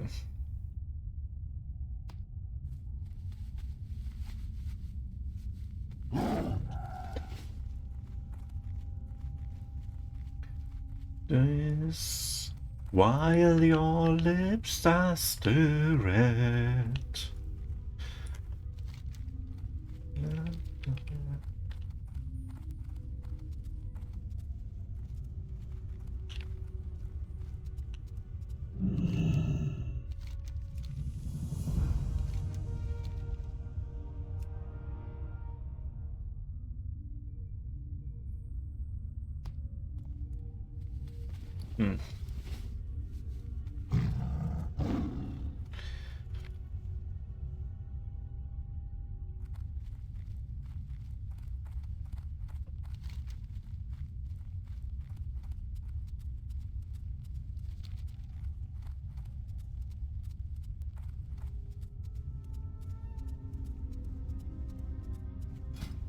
How many selves I have?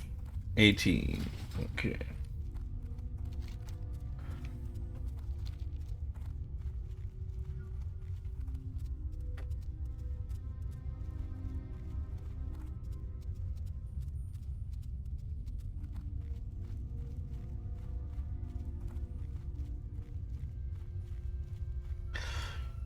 You don't have to make a detailed workout for this here.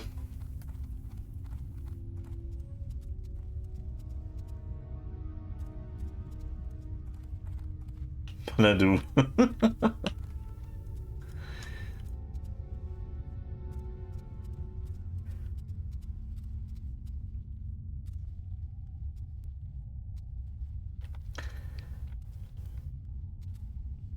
But what class you think at the moment?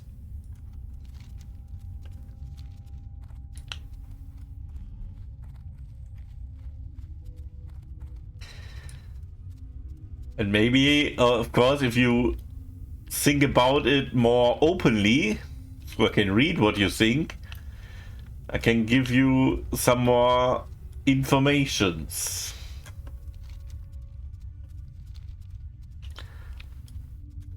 What was here? Ah, the emulators.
think this flower I will use. Before I go down.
You wish to speak? Walk with the earth.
So let's go get the flower buff.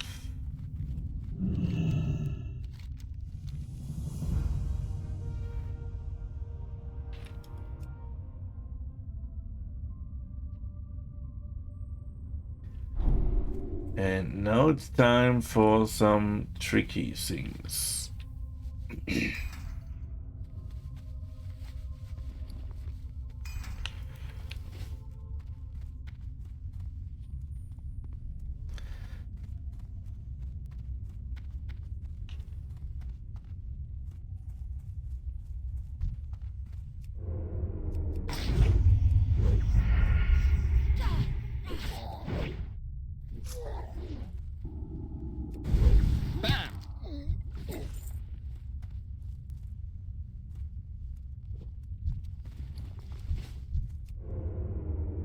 warm-up kills here. To be honest, I don't have to kill here stuff.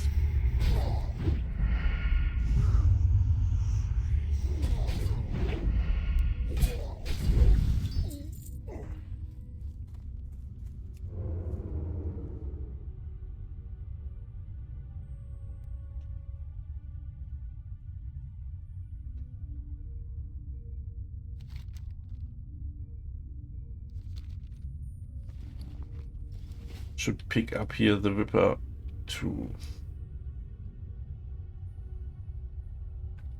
Fireloon!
So in 25 minutes I have to go and collect this again if I want to save self.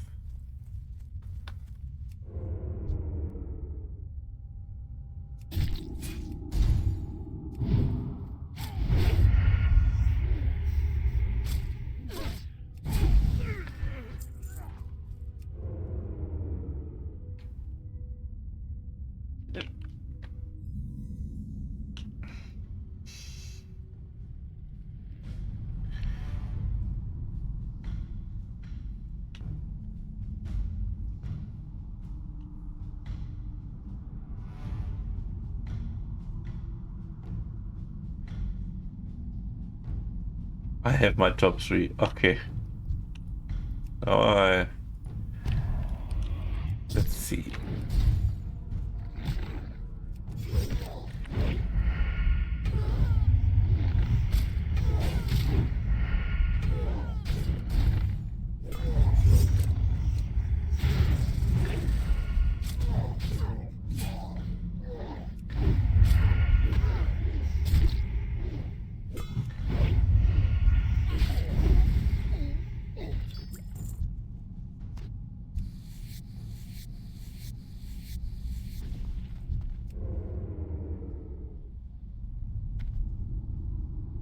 What?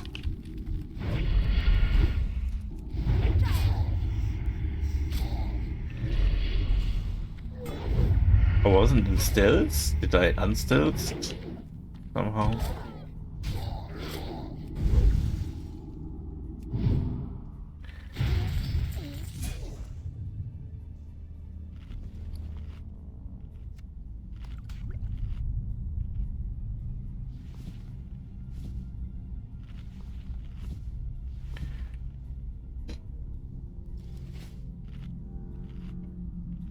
How long you need to type your top 3?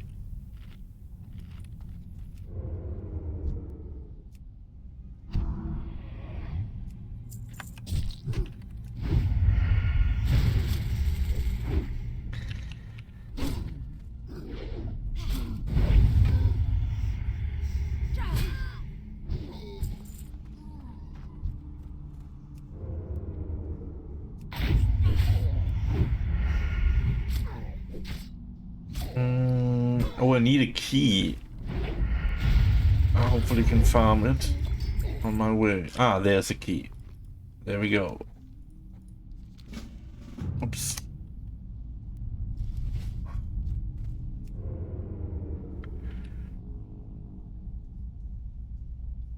Maybe I start with the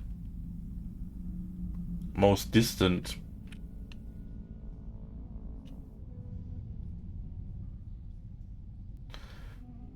brazier.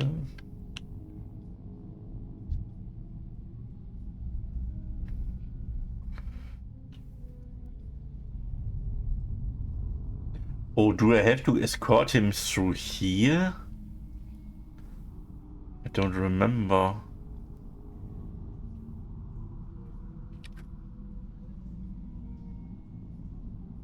No. I think we instantly poured out, oh.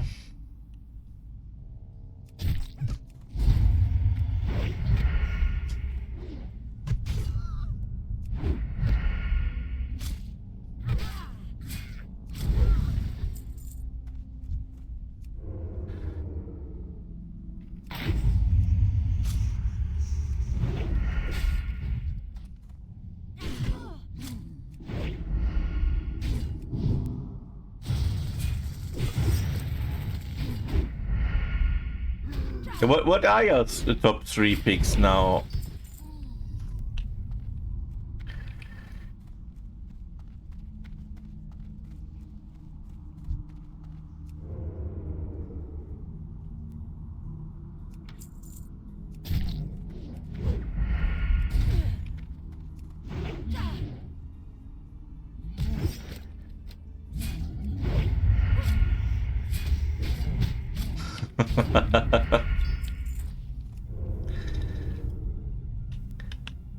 I don't remember. Do I have to escort him here through the... Oh yeah, he needs his gear.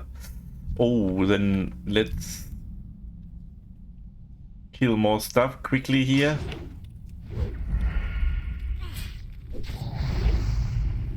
Oh, that was bullshit.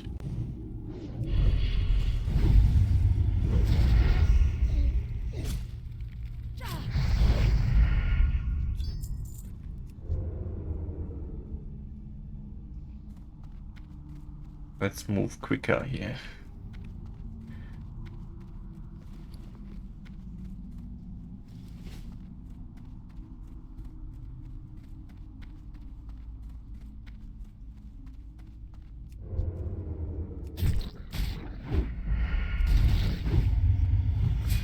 Don't know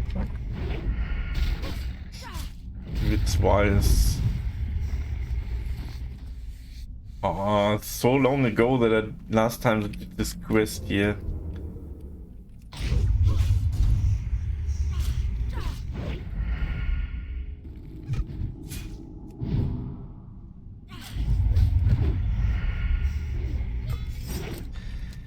How do I do it better?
No, not emulate.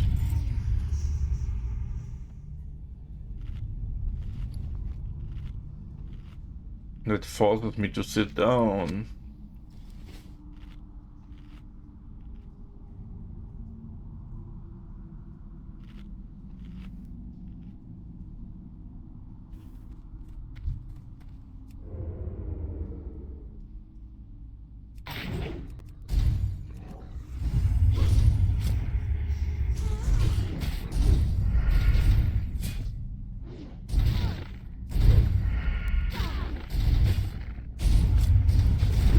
And you have to know, in Dark Age of Camelot, different specs are usually sometimes not very different. So they spec sometimes in the same path, but with a different purpose.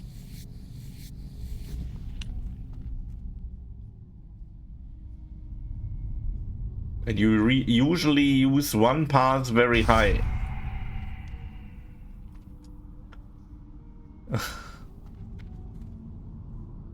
What brings you?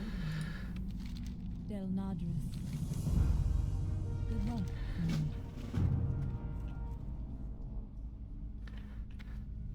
Equipment. Yeah, you need equipment. That I remember.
We best make haste. Yeah, do haste. I'm the one waiting for you all the time.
Oh, come on.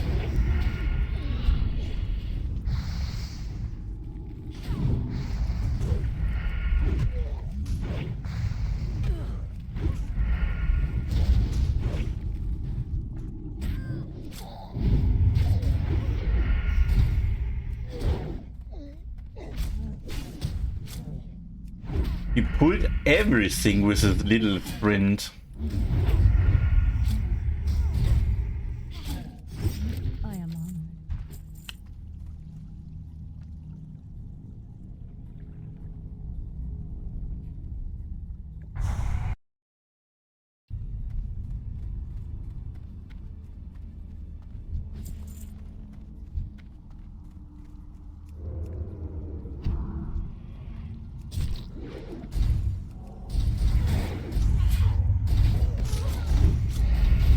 Oh shit.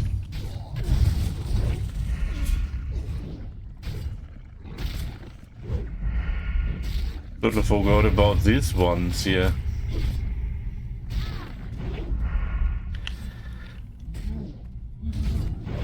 I have to take aggro above 1.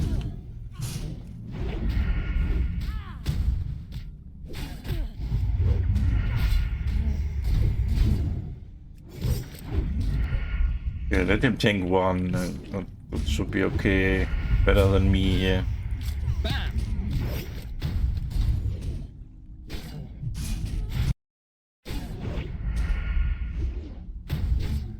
How many knockups I get here? Come on, Legionnaire.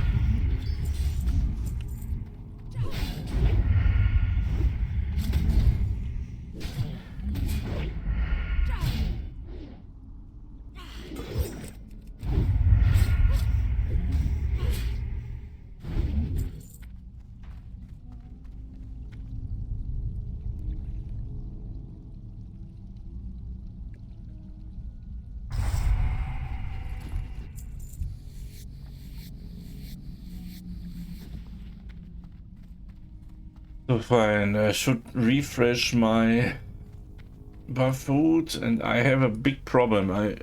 Oh, Legionnaire spawning.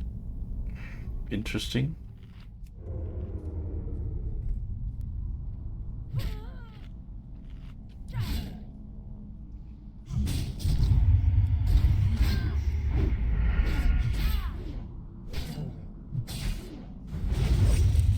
Okay. The vampire is the first one.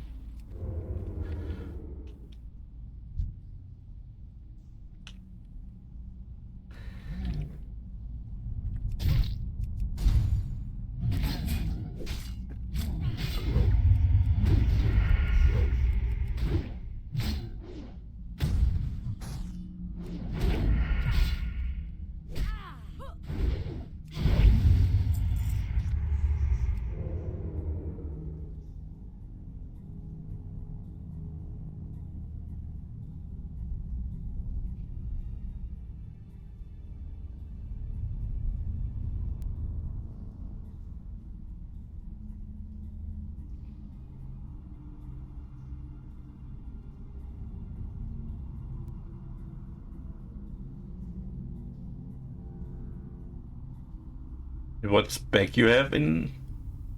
Wait, self-enhancement. Prior rejuvenation spec. The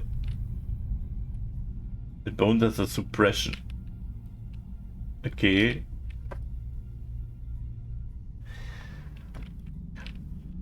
But you have to know, this term alone, don't tell me really what you want. You must. In Dark Age Camelot, the number is very important. So if you say,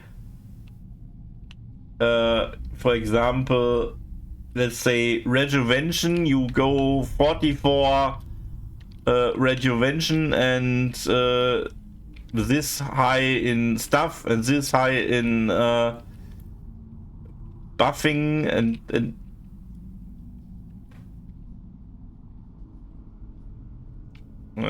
yeah, there's still very many different things there. Whatever. Let's see. But you want the vampire first. Okay, that is he's made to play solo. Basically.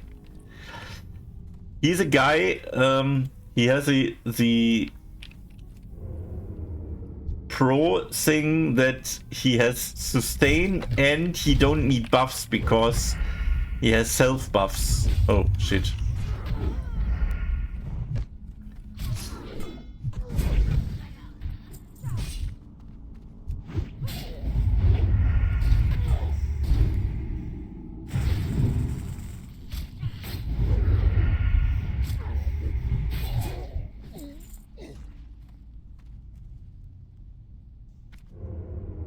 I have to focus now here on the exit because especially the last step is very difficult here.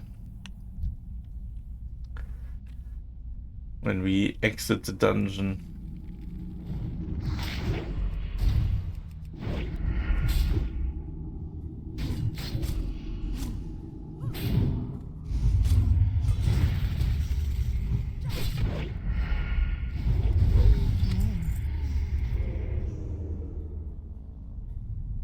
Two melees, okay.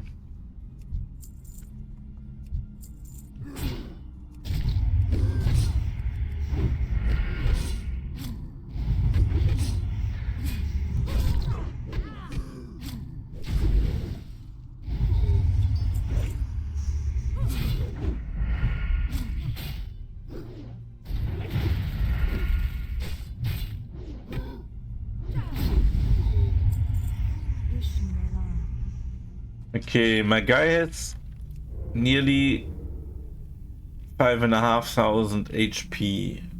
Lurikine Vampire, self-enhancement.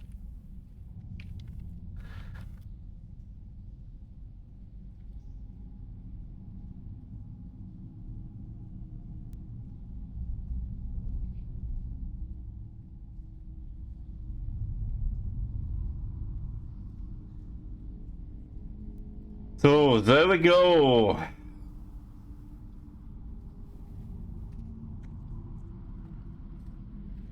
There we go. Shit.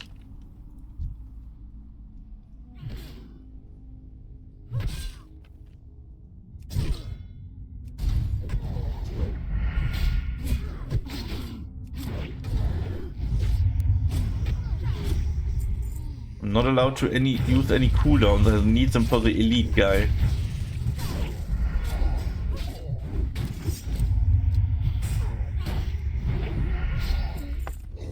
Let's go in stealth and see what's happening.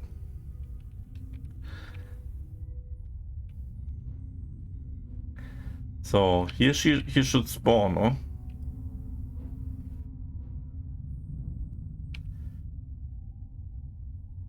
Betrayer. Spirit of Trade. There we go. 5,800. Let's first hit them a little bit. Okay, let's go.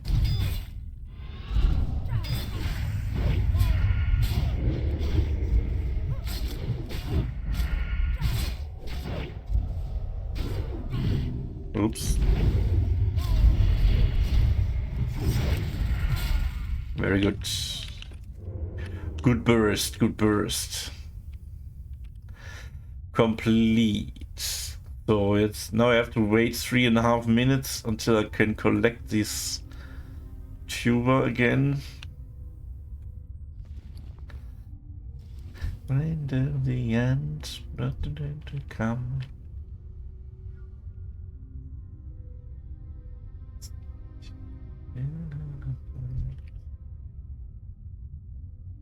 Hello?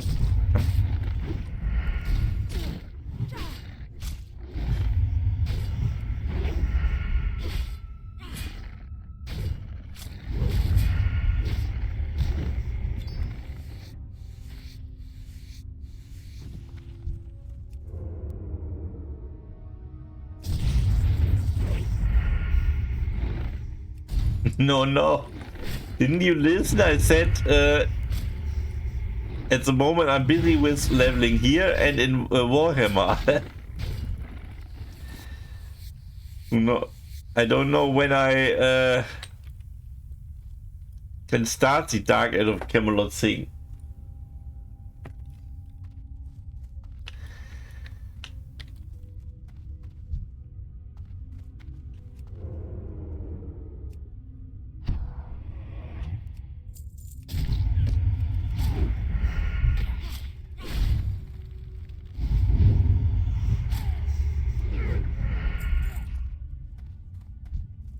I find it very hard to permanently switch games.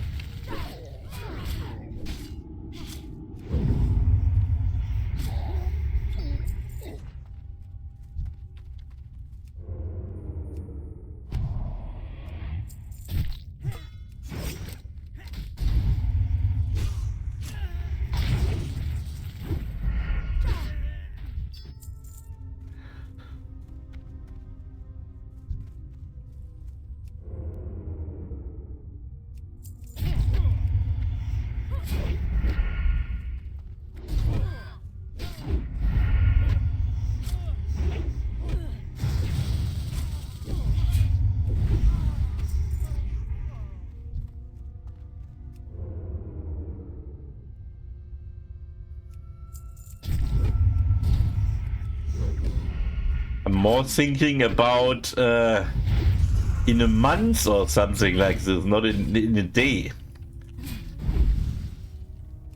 Depending how long Warhammer keeps me busy.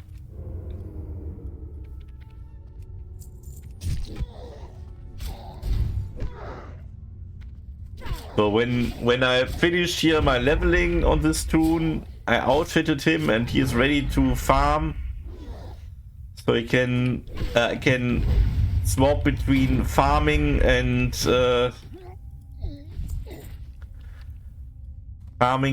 playing something else.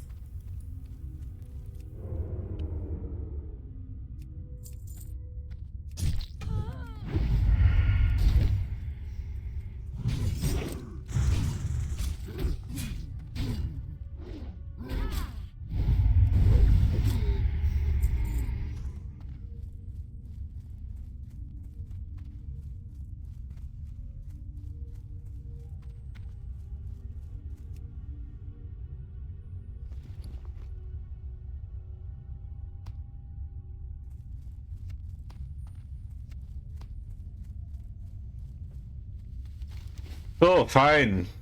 Let's turn in the quest. But I must farm for 30 minutes more, but I should farm animals because I need leather.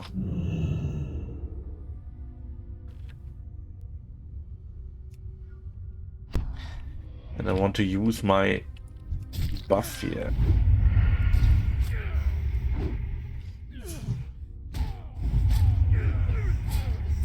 Is it still available, the tubers here? I'm not sure about this.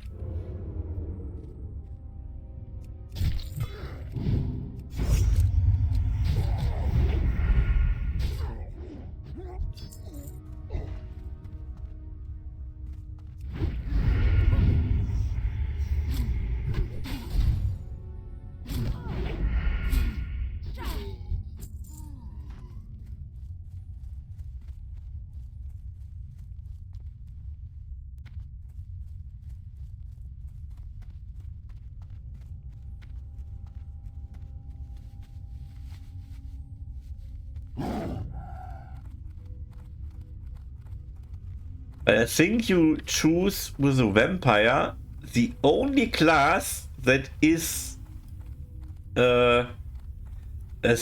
say, a little bit outside the real lore of Dark Age of Camelot.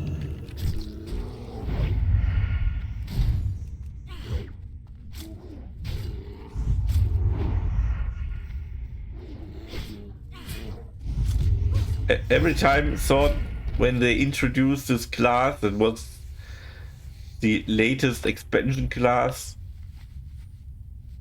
they had no real idea anymore.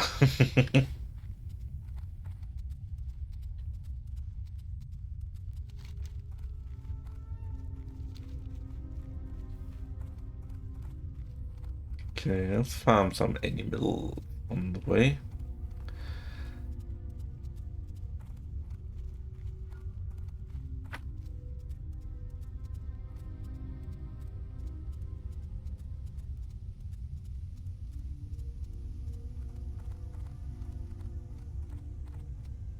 So what was your second pick? It was the Faire. In German, Ordensbruder.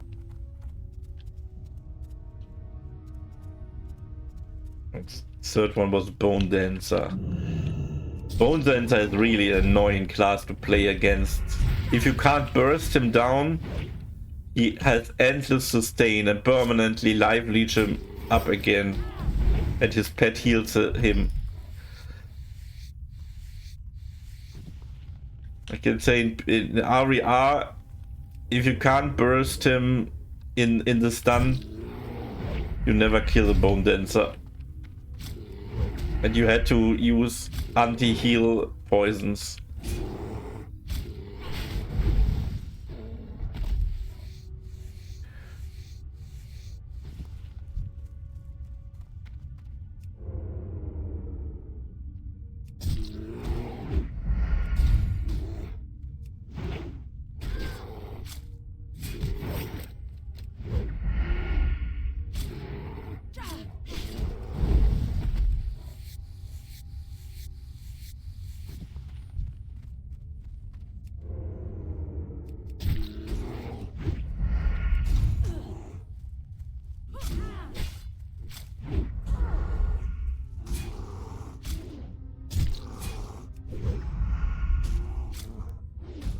But I have had a spec for them.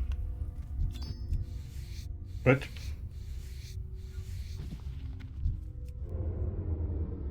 More the heal one. Suppression is, if I have it in mind, I don't really remember what the line is called because I don't play a Bone Dancer very often. I think that was the Life Leech. His main ability is every few seconds he can use an instant cast DD that also life leeches from the enemy. That was so he basically walking around all the time and trying to avoid getting attacked and while permanently life stealing you. That is, I think, the suppression line. But usually a line does multiple things, so you can't generalize it this way.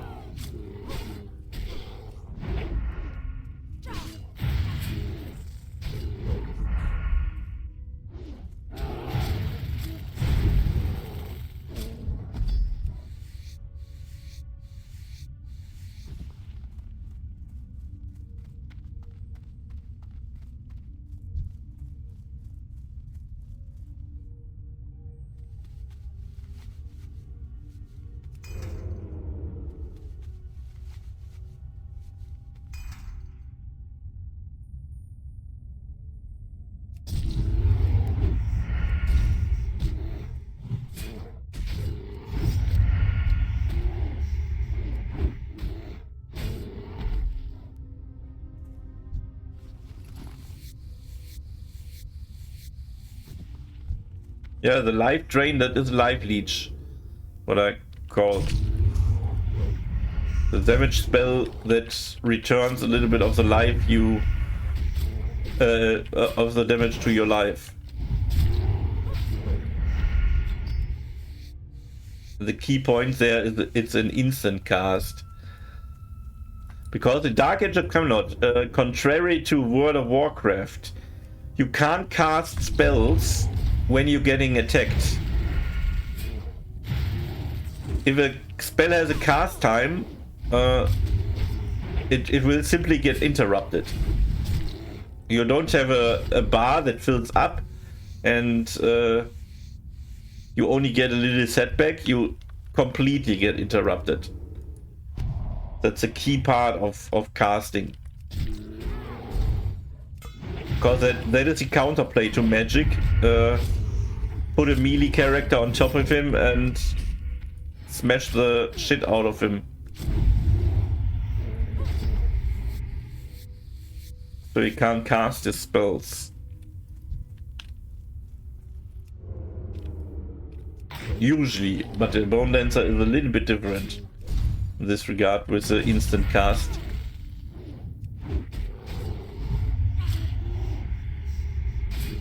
No, I didn't say. I say Dark Age of Camelot, when you begin, the first long grind is PvE.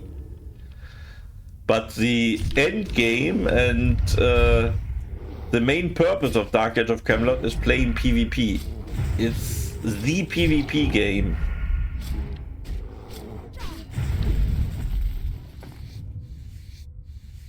But I mean, there will be a long time in PvE before you reach this, depending on the server settings, of course.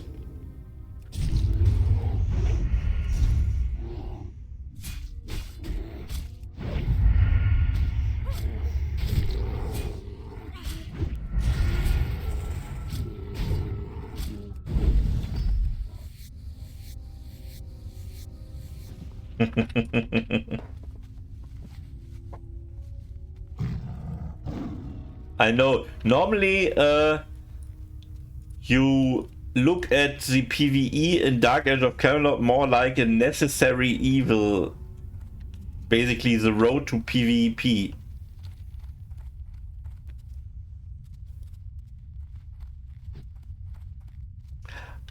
I mean, the PvP in... you have to know, Dark Age Camelot is not an PvP game where you have to have high reflexes and really quick pressing a lot of buttons in a quick succession and stuff. It is not that fast. It is a little bit more. Of course, you have to do it right in time, and sometimes you have to react to the enemy in a reasonable of time. But it's a little bit more strategically, because it's more important to do the right things than things fast.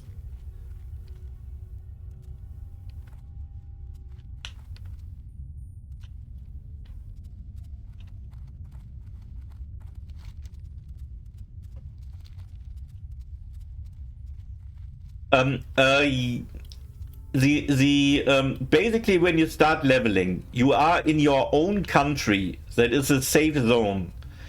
You have 11 zones where no PvP can happen. So you can't be attacked. There is no enemy from the other realm. There's no PvP. Only if you choose to go in the three PvP zones from your own realm, or port to one of the other three PvP zones in Hibernia or Midgard, you can make PvP there.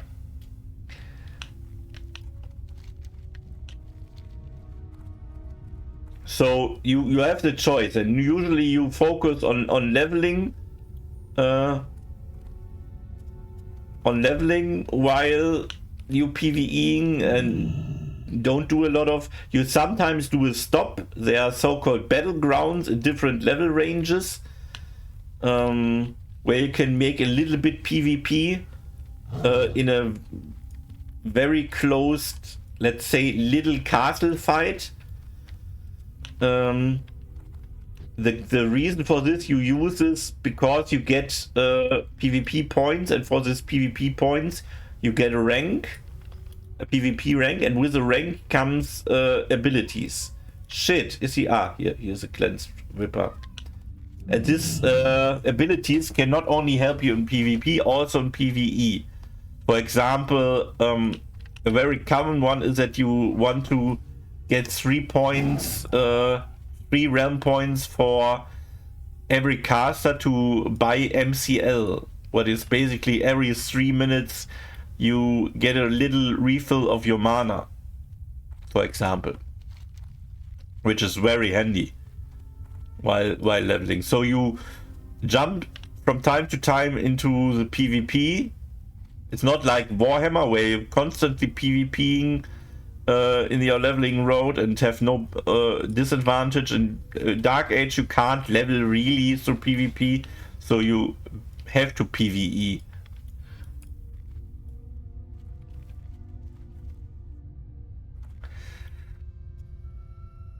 So, of course, I knew a guy. We played a long years with him. He was in our very first guild that we found. He was a pure PvE player. He never walked out of the safe zone and only played in PvE, collecting stuff, crafting. Crafting was his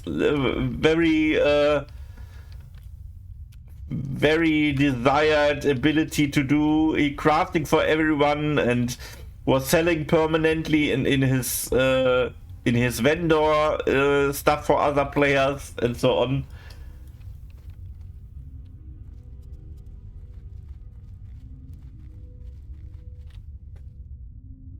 They have cooperative servers, Geharis. I don't play on live servers when I play Dark. I will play on the on a free shard. I don't want to pay for the subscription there.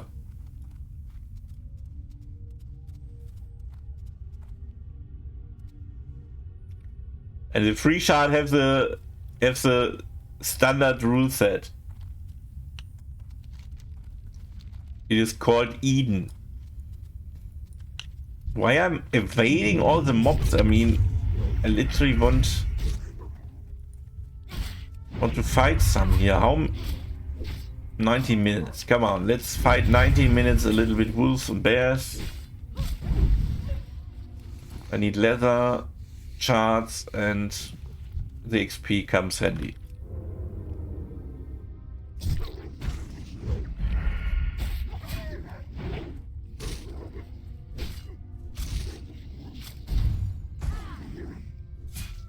I mean, they make the Eden server is recently quite popular in terms of the very old player base of Dark Age of Camelot, and they even made now seasons. So every, I don't know, few months, every year, I don't know what a season is there, they roll back everything, so everyone starts from level 1, but you keep something. I don't know what it is. Hey, bear, not sprint away here.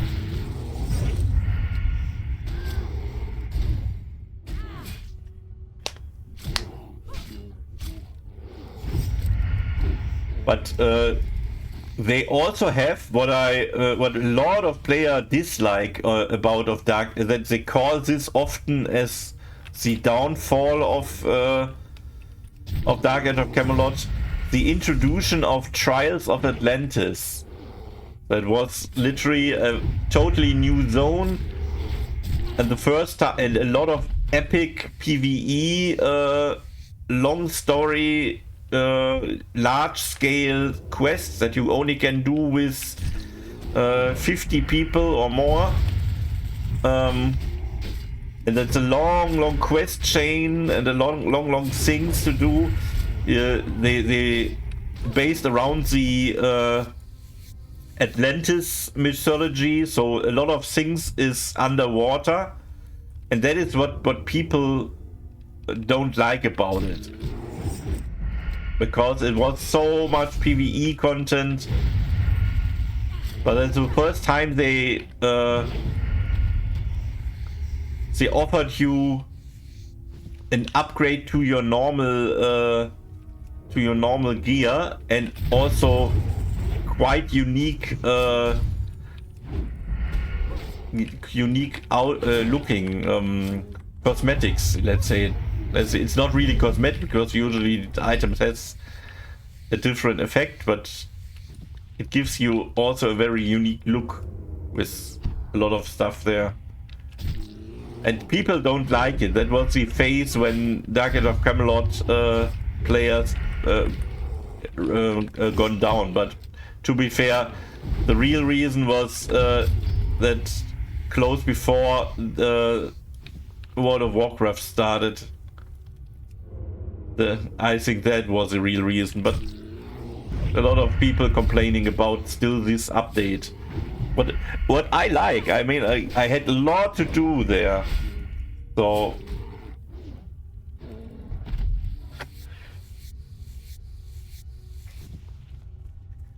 and I really like some of the content things where you usually farm with some kind of a Zerg, so you need a little mass of a group. You can also do with a very skilled one group or something like this, and that is what we like to do as experienced player.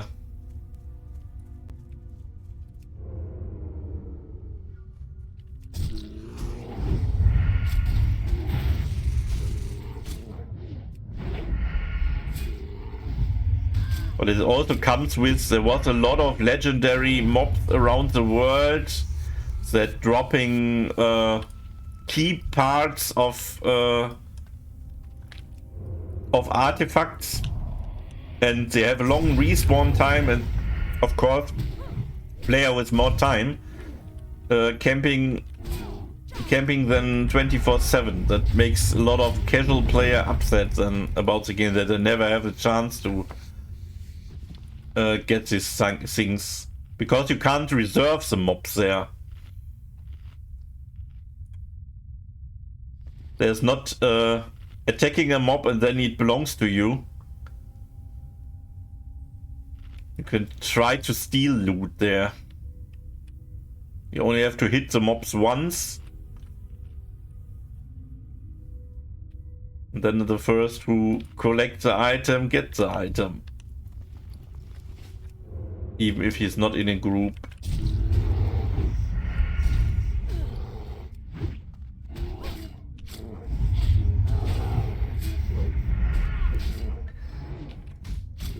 That makes a lot of people...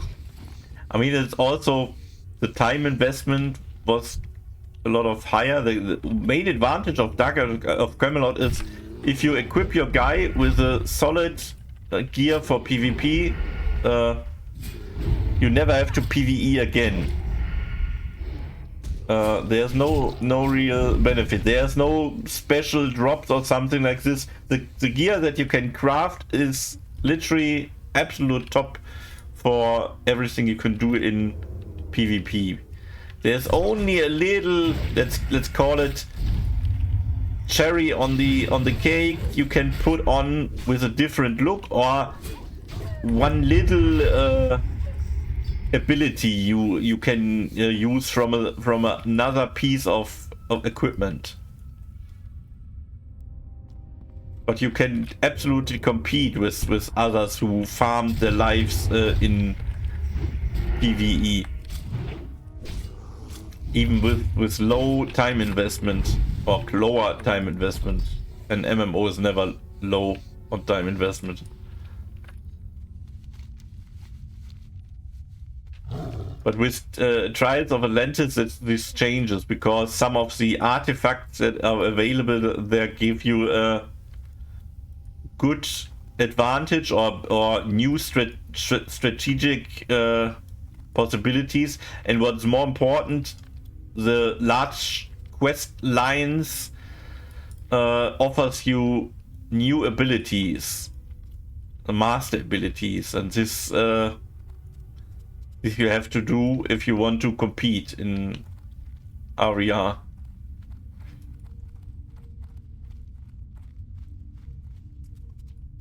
But on the other hand, I mean, Dark Age of Camelot is always also a game of numbers. If you just run around with 50 guys or 100 guys on your side and running into every group of the enemy and just flatten them, you also can have success there. So it's not shit here. Not that you have to beat one by one people. So even your gear is not the most important.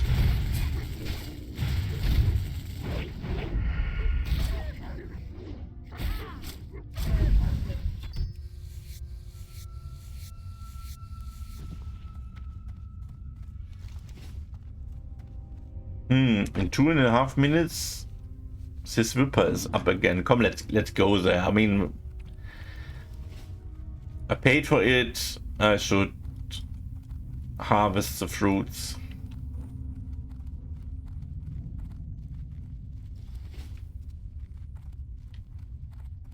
Let's hope if I can get here without aggroing everything. Ah.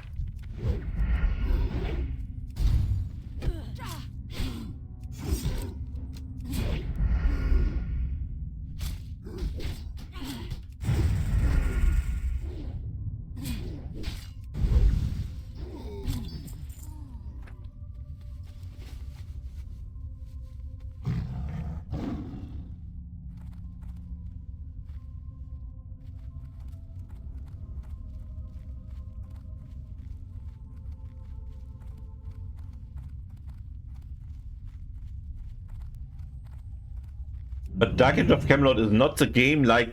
I mean, you'll see it from a total different perspective. But World of Warcraft, for example, if you're farming gear and you suddenly get a green drop, a blue drop, what not existing in Dark Age of Camelot, it's a lot of the feeling you have when you gambling. That is one of the thing. Oh, I got something special, and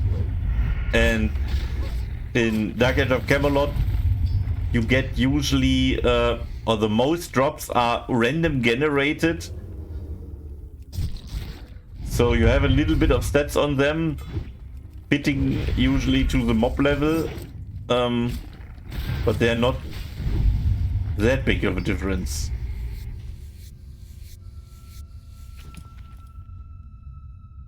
Oh, I'm still 19 seconds too early. So there was not so much of a gamble factor inside.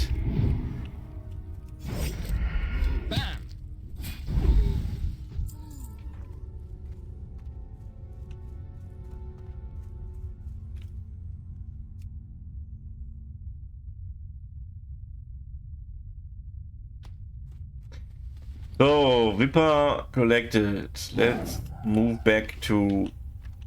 Wait, how much I have? 37. 37. That's not a lot. But it's also okay.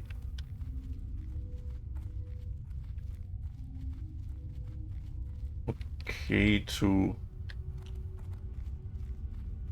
turn in... I need 5 crystals or shards more or nothing.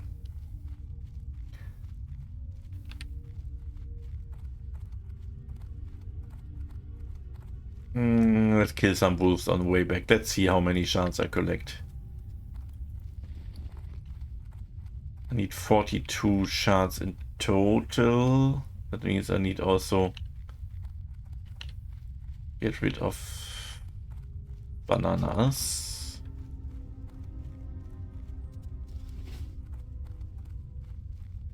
I still have 7 minutes buff time, so fine.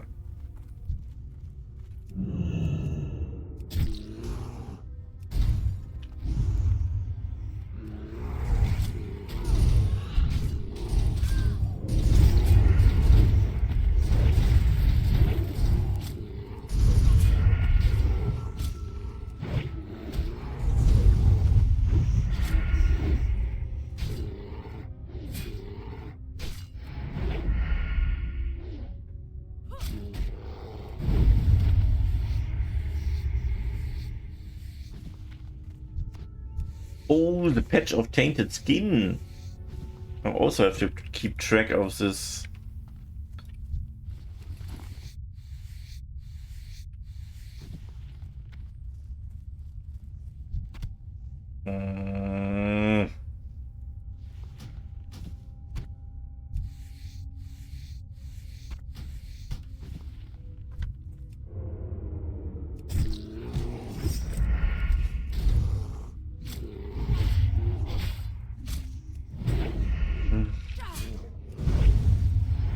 And why I also don't want to instantly start Dark Age of Camelot, I want to enjoy the time, not hastily go into it.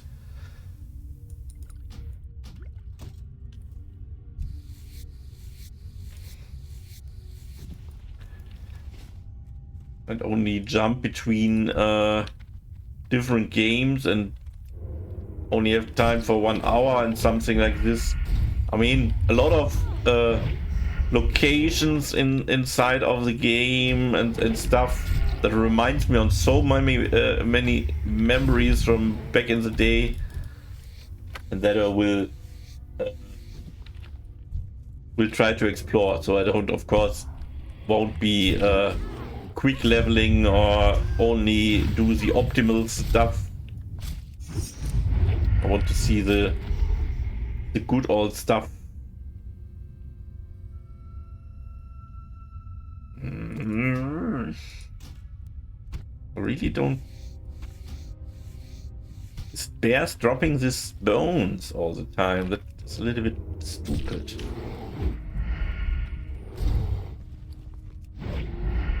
That's 20, that's 70, that's 40.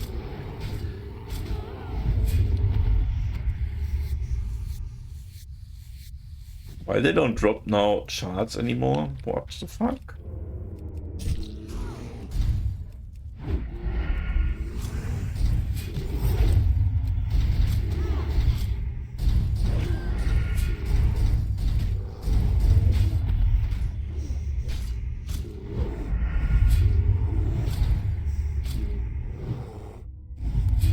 I mean, I set the game multiple times already goodbye, where I thought, okay, that is maybe the last chance to play Dark Age of Camelot. Last free shard I can use, where we have a relevant player base, because Dark Age of Camelot don't work if your player numbers are too low. Empty server means that the game is dead, and PvE is not worth to playing for solo.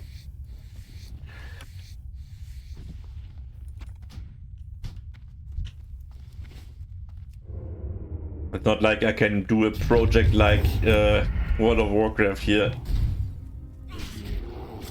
Yeah, the solo content, I mean, you can do a lot of PvE, but a lot of PvE is only possible in groups because of your specialization.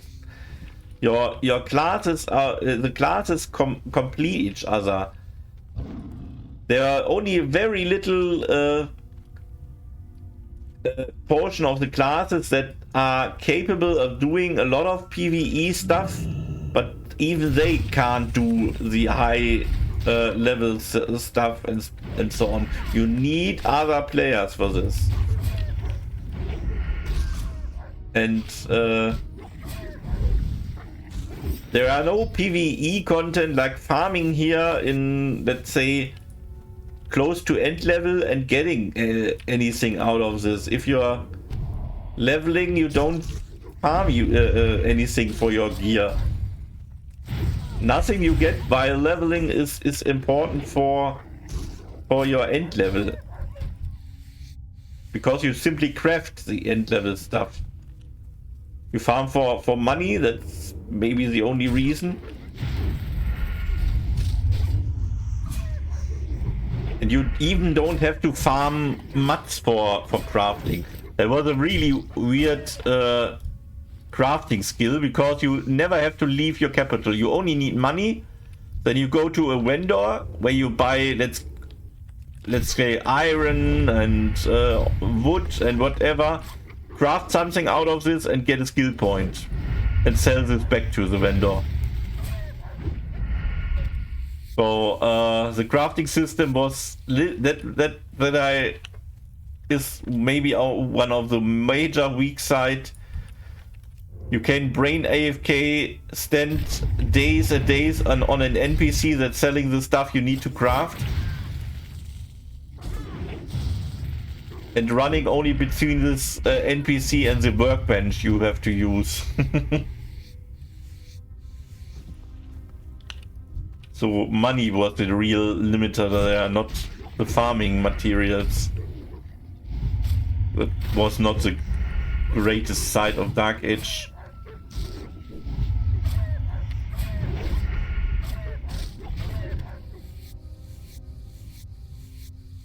So that is the reason why PvE on an empty server doesn't make sense. You can't do shit. It is a group play thing. It's not very... You can do some solo stuff, but there's not a lot. Even in PvE. Buy all the mods and get the best gear. Yeah, sure. You can do it, and... I mean... You can do a lot of stuff like farming random drops for gold. With the gold you go in the city and raise your crafting professions. I mean, there are a lot of crafting professions you need. So you need a different toons. You can twink them and raise another character, because you can only have one profession on one character. So the first one is the leather guy, the other... Oh shit, I need to get rid of stuff.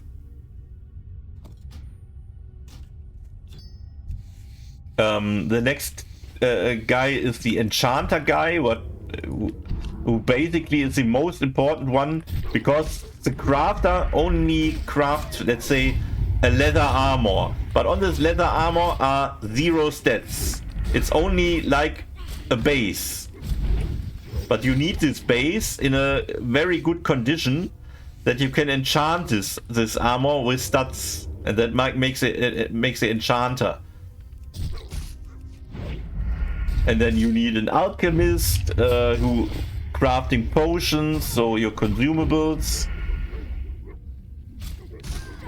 Yeah, you can, but like I said, I mean, in this game, even with this very flawed version here in World of Warcraft around the crafting system, it is way better than Dark Age of Camelot. It's much more. It's literally you're sitting at your PC, you're buying the full bag of materials, watching a movie, and every 20, 30, 40, sometimes 2 minutes, you're waiting for one craft try until you can press again the key. You can't say craft all and then he craft everything. No. It blinks every time you finished with crafting, and then you have to press a key to craft again. And that is one of the most boring thing you can do. Yeah, of course, if you like it. I mean, this guy called Jörg, that is his name. I told you from him, he literally have this greatest time of all to have every profession raised, every toon. He permanently only money farming and crafting stuff, and all the crafting gear he go to the housing zone where you can buy your own house, you can outfit your own house, and you also can install a vendor guy where you could put items on with a price, and other player can go there and buy from this guy the stuff. And that he doing all the time. That's his only thing that you do. You never saw him in PvP, but if you were an armor, there's usually the name from him under his under your belt. But it is a boring thing. He likes it. I think it's boring. I am honored. Farewell. Be careful.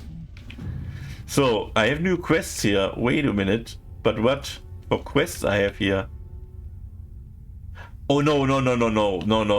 Oi. That are quests way out of my wish list.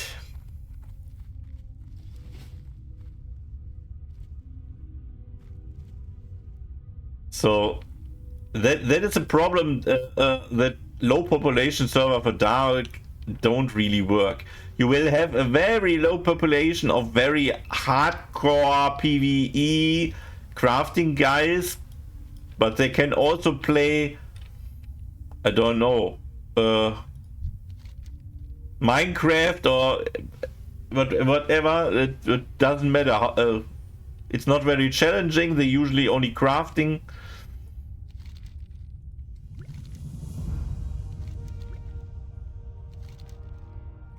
But it leads to nothing, no more approval for them. That is the thing. Maybe they get a little bit richer. That can also be a goal, to be the richest guy on Earth, but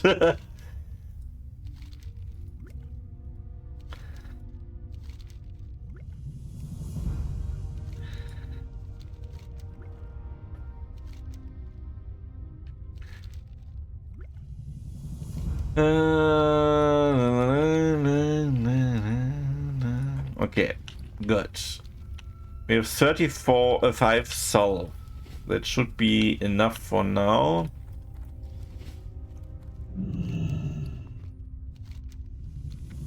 Let's grab another flower buff and store it, because that flower buff will be used in Silitus.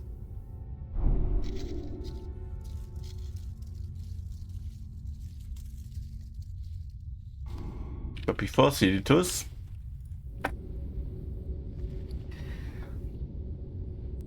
comes Thanatos.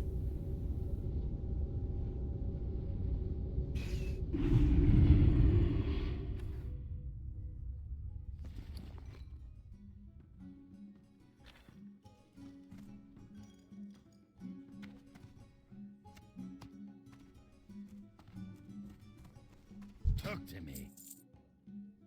So let's see. That is not bind, not bind. Oh shit! I still have 2 patches. Let's throw it away. Can you sell it? No.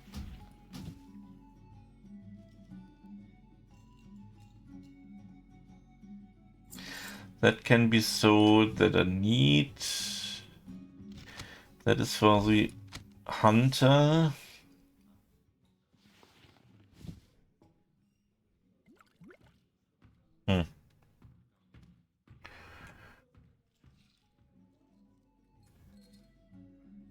Watch your back.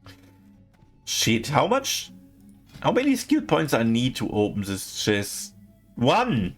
1 lockpicking skill. Come on, where I get it from? How I get it? Oh wait, let's see if the boat is there. No, boat is not there.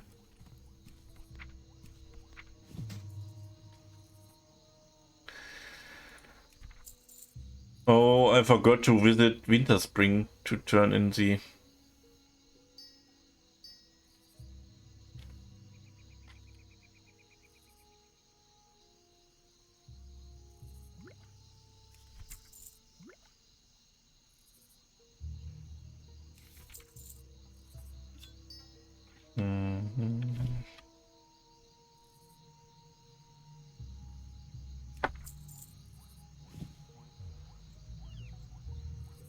Druid. That's for craft. Oh, that can also go to close to bam. That can go to as a bank.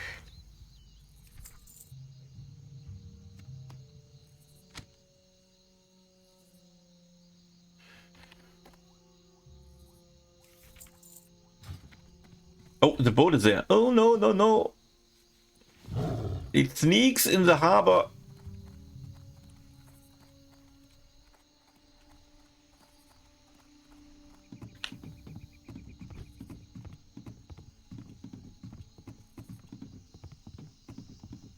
But if you take a very close look of Darkmoon Camelot that came out 3 years before World of Warcraft, you can clearly see where World of Warcraft got a lot of pieces got their inspiration from. Of course, they sometimes make their own things in points, but a lot of stuff they just copied from other game that came before. That is one thing that I'm wondering why never someone invented in World of Warcraft a housing zone or something like this. People love to buy their own houses, to own their land in the housing zone and collect all their achievements like dragon heads that they hang on the chimney in their house to show that they are great and stuff.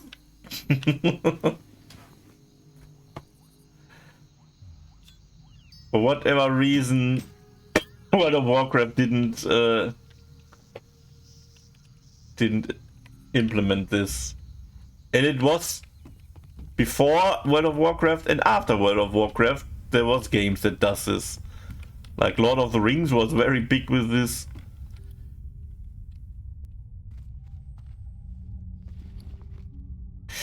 Oh, I totally forgot. I'm very close to Thanatos. I must buy poison.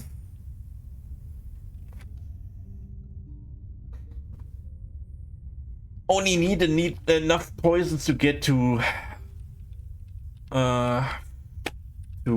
60. But yeah, maybe I use a little bit of the leather and craft in Thanatos. I think that's not a bad idea.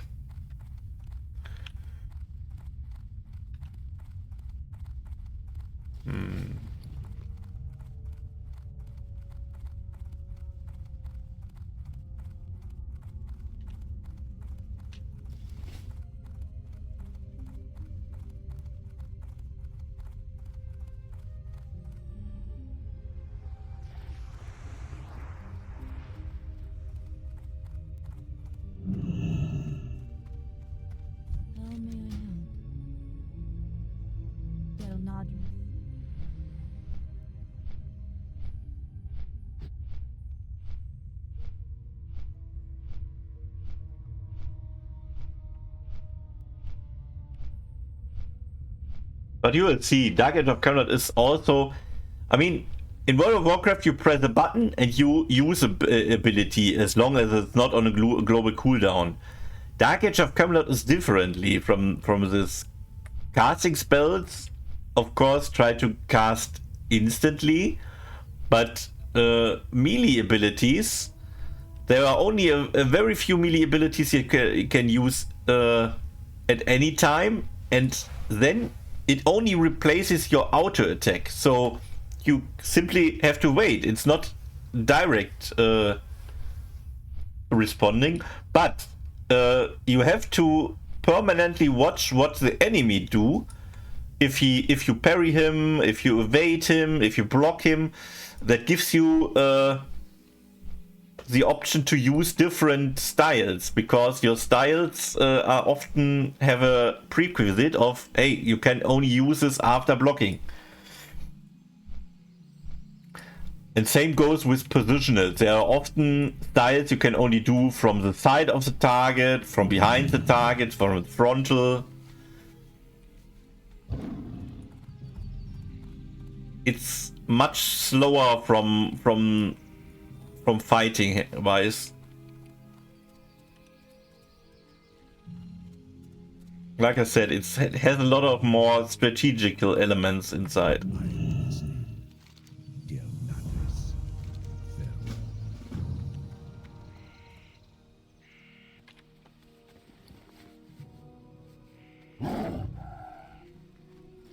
So, quest at Releveling of Elune. What is this for a quest?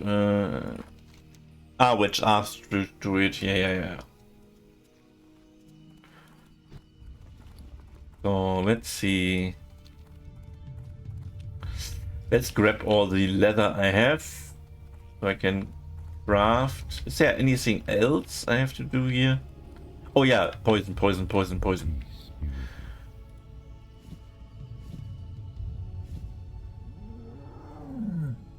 So, junk box, spam.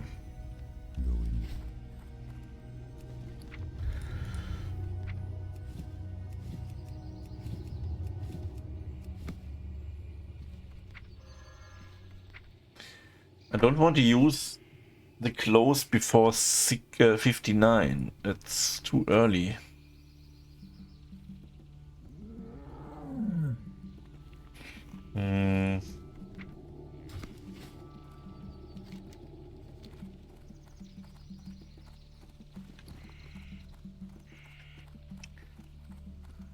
Are you one of the players who don't like to interact with players in game? I wouldn't say so, huh? At least it don't appear to me so.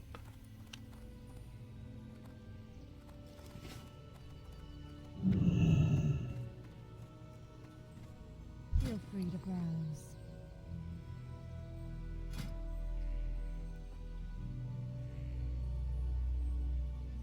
So let's say 15 crystals are okay. Oh, yeah. It's 45 dust. Charge forth! Oops.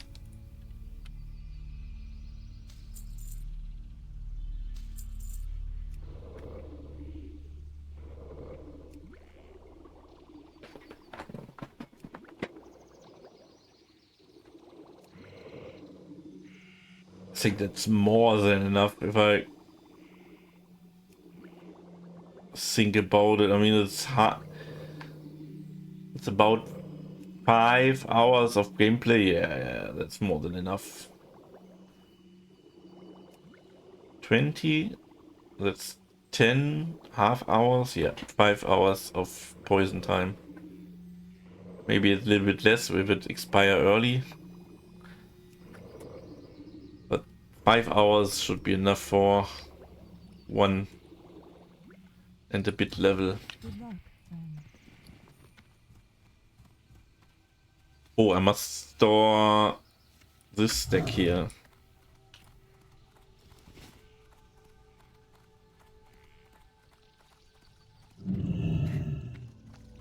I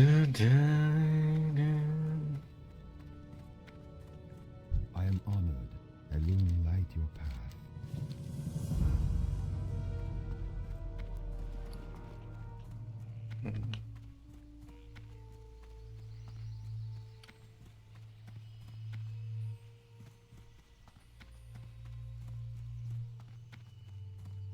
Rhonda has no idea how to lead our people. So, the 2 quest turn-ins and the reason why I'm here done. Let's do the crafting to get a little bit more skill points. I'm at 270. What I'm supposed to craft? I think that's 10. I think the bracers or the gun nets. What are 270 bracer? Bracer craft is the way to go. So I first have to convert the thick leather into rugged leather. No, not this. Hello? Where is it? Yeah, rugged leather.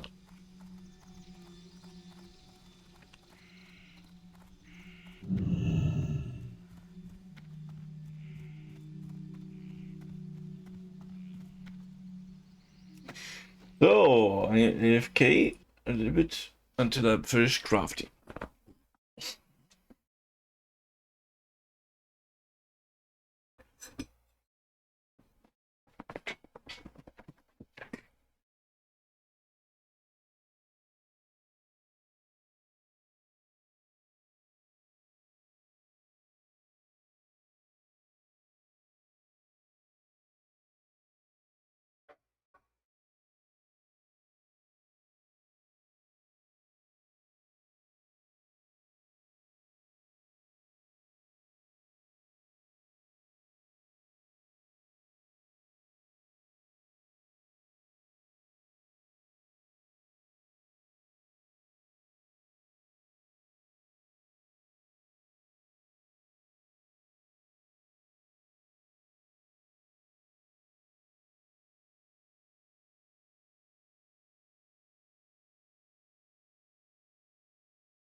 Oh, I'm still not finished here. Okay. So this.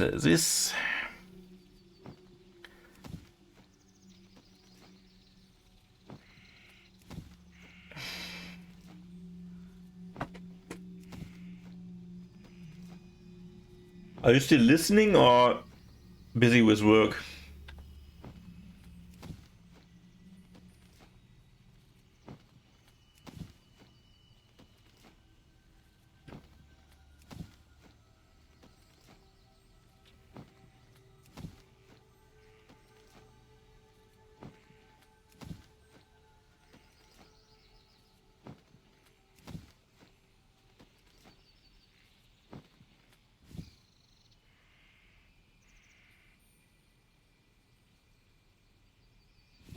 Oops.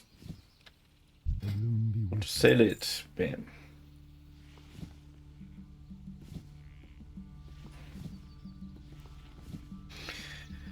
Good. I have another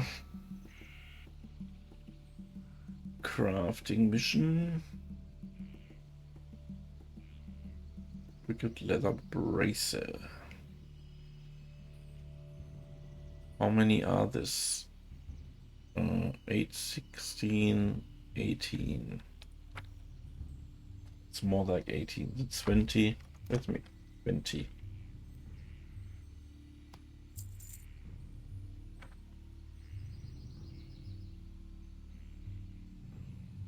Hmm.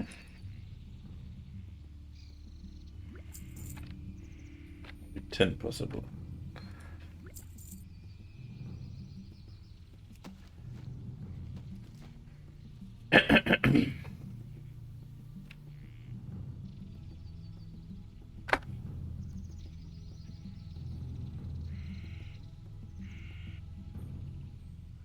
I don't have so many potions anymore. Because I use a lot of major health potions.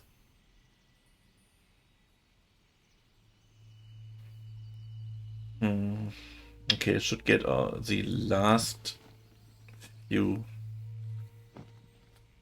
out of the bank.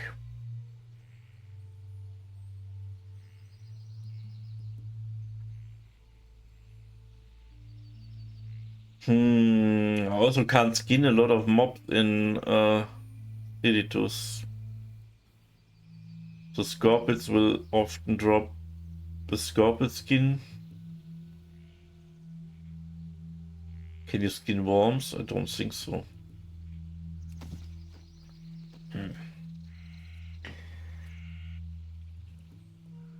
So not a lot. Rock leather comes from there. So let's see what wicked leather bracer. What can I disenchant this into?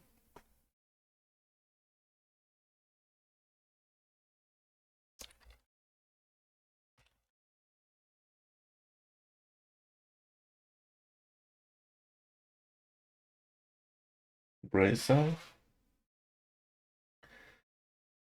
What item level it has? Item level 53. Shit, that's so low. It's not worth to disenchant this. Yeah. I don't care.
Oh, that takes too much time here. I slowly should think about what I will eat today.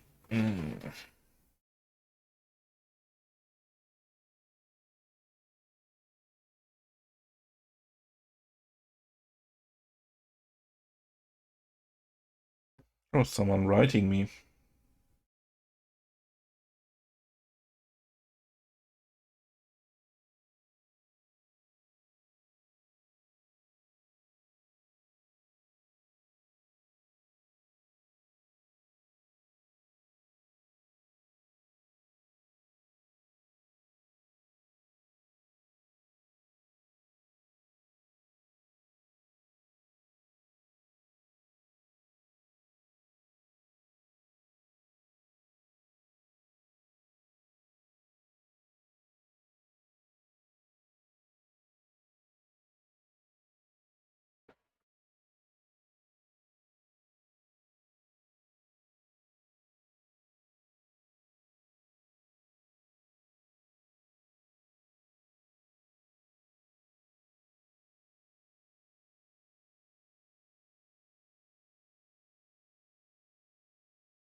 So, how many? Oh, I still have 40. That's 5.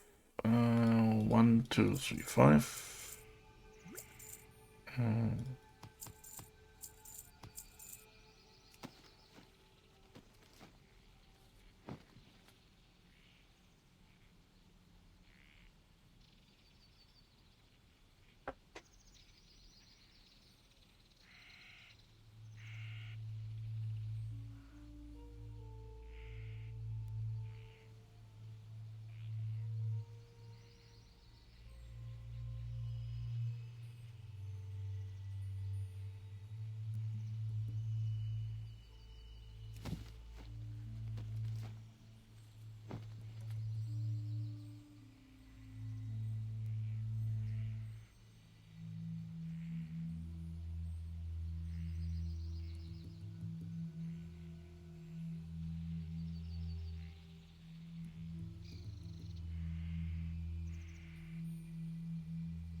"14 years old video still online. Wait a minute."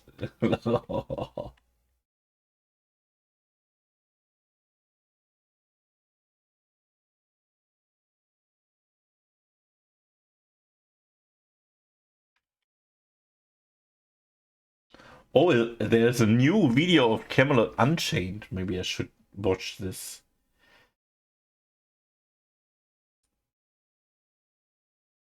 Wait.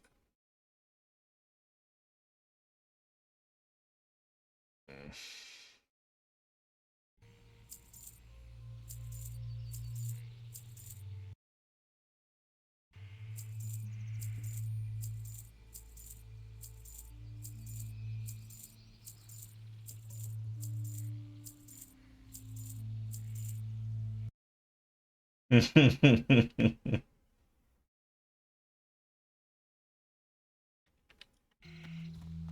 careful.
Good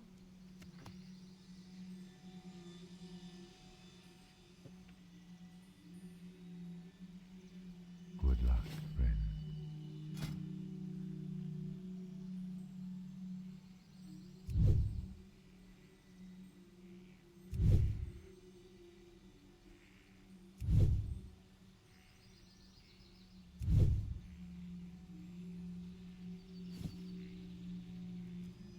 Ishnuala.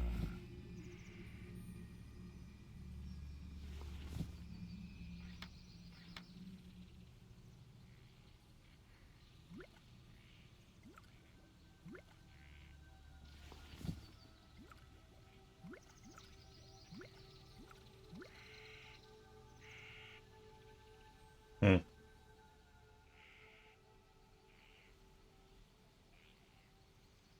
Farewell.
Okay.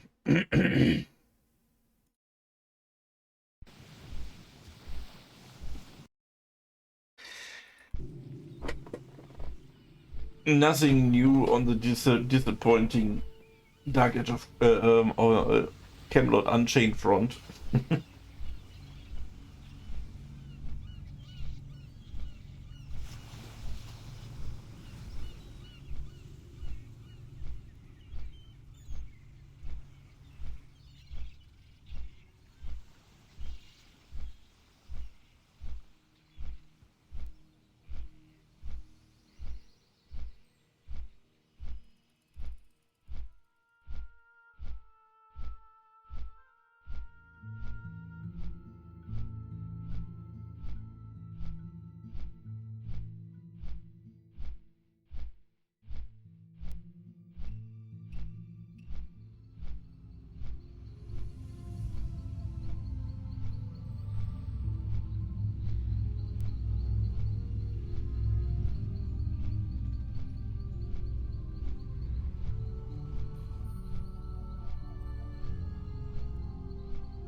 So, but my crafting is not so far away.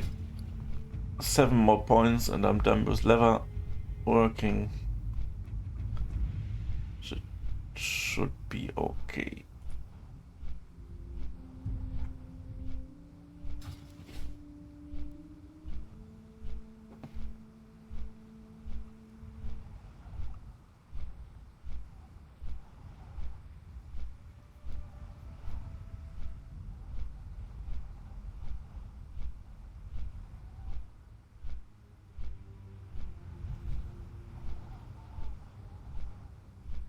Also don't know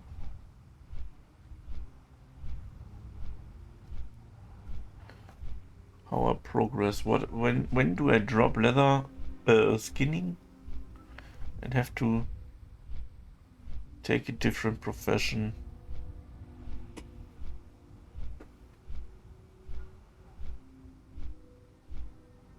I can't go engineering right away because I need to keep it open for tailoring because of Diamond North. That means what?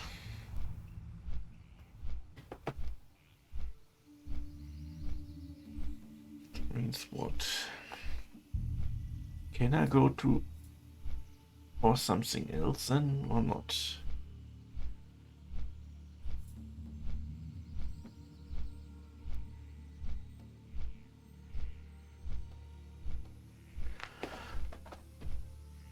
I can technically go skill up engineering to its fullest, go gnomish engineering, unlearn everything, then go tailoring, and then go goblin engineering next.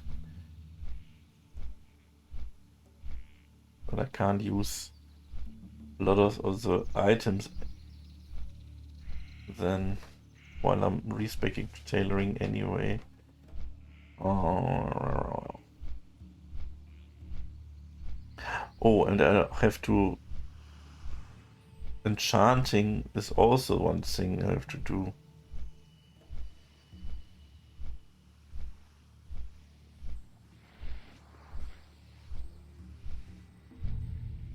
Oh. As soon as I have the heart of the mountain. Well, I don't see that I will have it, but... Oh.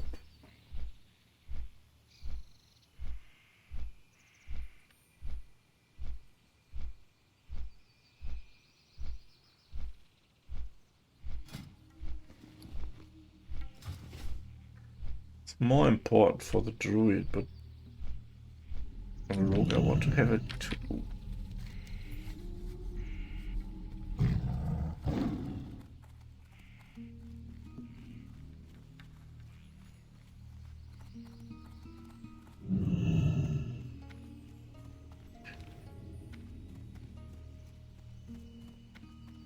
How may I help? A Char fella. Goodbye. There's no quest I want to take here. Let's go to Tanares next. Oh, and I must send my crystals back. I need them. I don't have them in the mailbox, right? Right.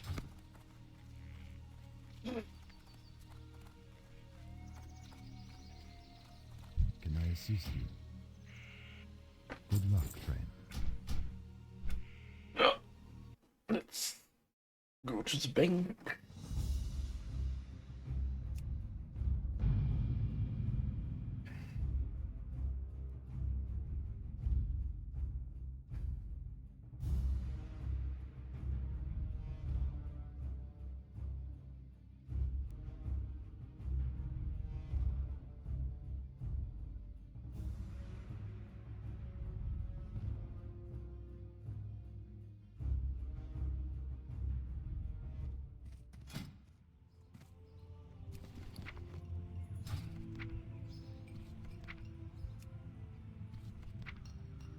Here we go. Return. Bam.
Hello.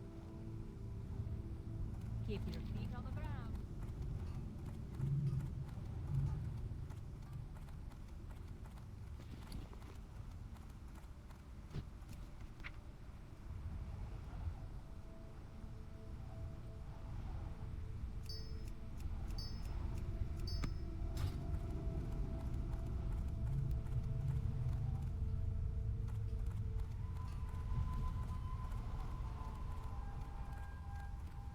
Well met. See you soon.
Yeah, what do you want?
Talk to me.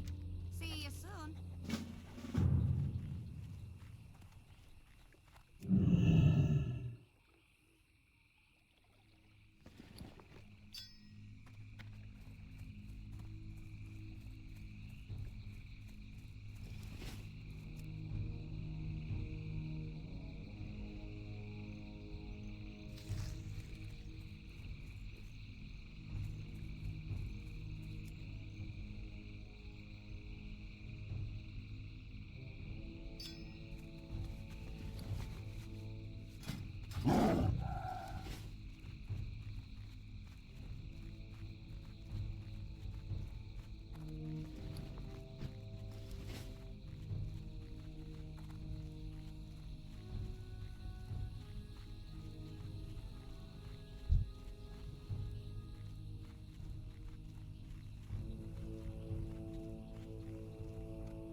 So, ordered food. I was too lazy to cook. Oh, I have about half an hour or something to play before I make a break. And I don't know if I return after the break, to be honest. A little bit undecisive.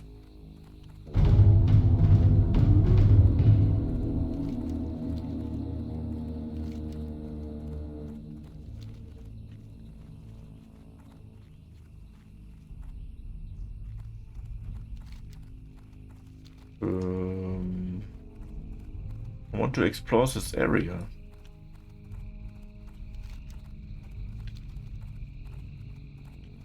Ah, okay. There we go. I hate dark spots on the map. A lot of greens here. I hate green crystals. I don't need them. Blue and yellow. Yeah, that's the one I need.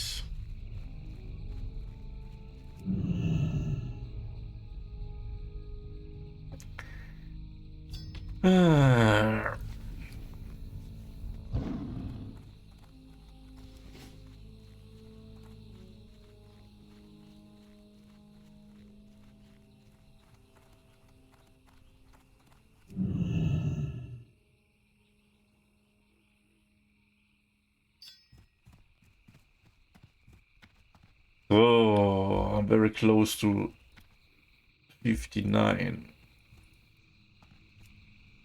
And there's nothing that can happen between 59 and 60. Nothing, absolute. My experience tells me that it's the safest level.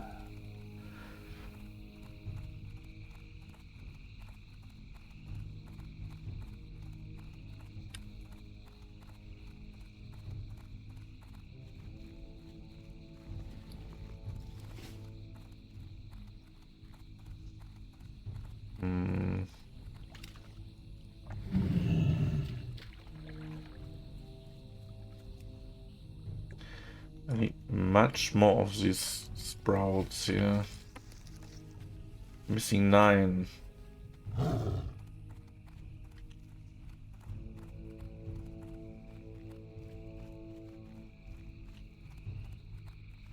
Hello.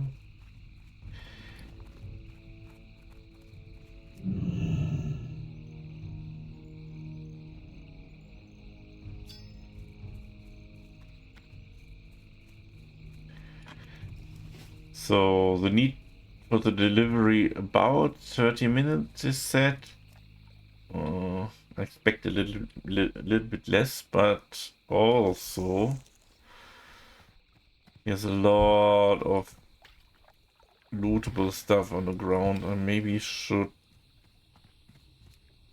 make it a little bit quicker, not collect everything.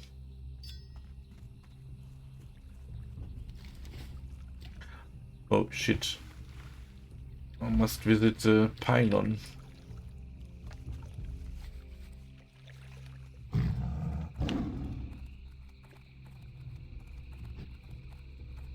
No, another yellow. I must stop for yellow. Yellow is the most needed.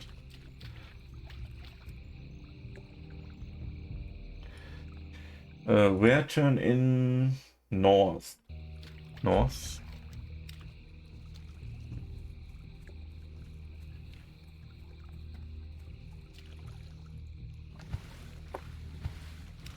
Yellow. Oh.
What brings you here? Go in peace. May the Eternal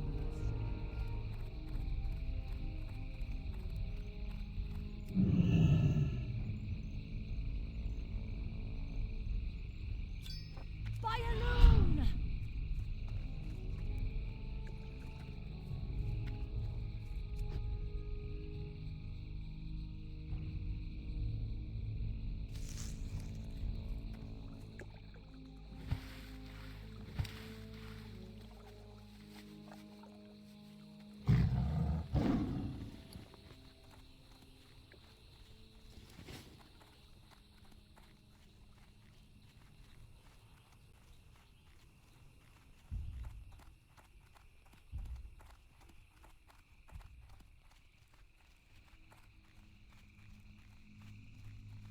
I don't stop for green stuff here.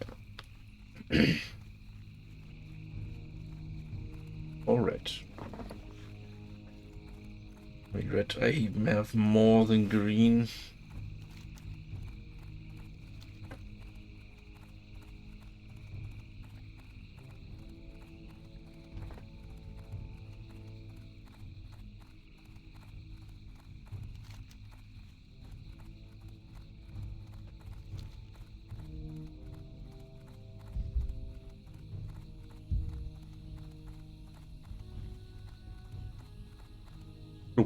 He was pylon. I have not automatic. So what do I need here? Not spires. Spires is not needed.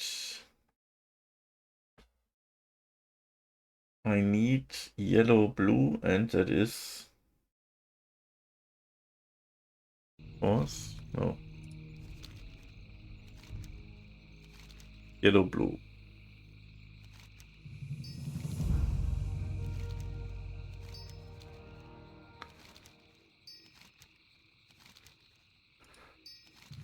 So how many I will turn in?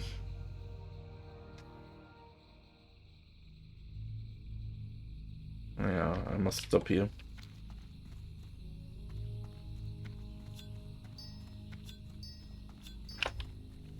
I don't have enough for more.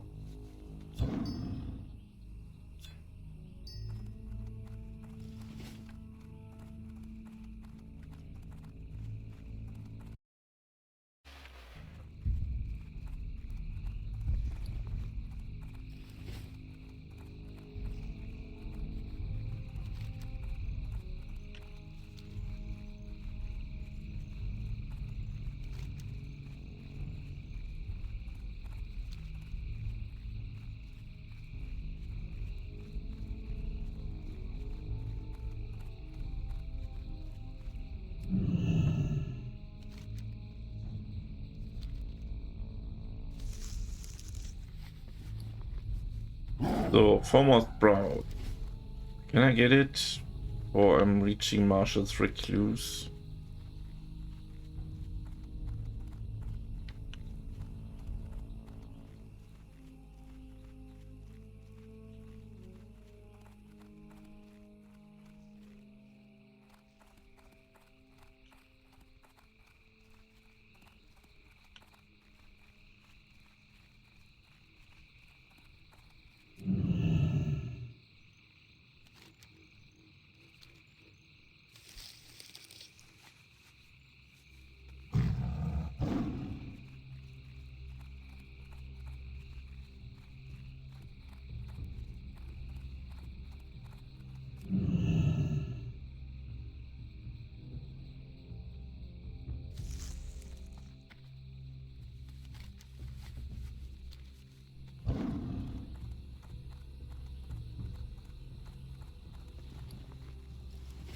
Only two more.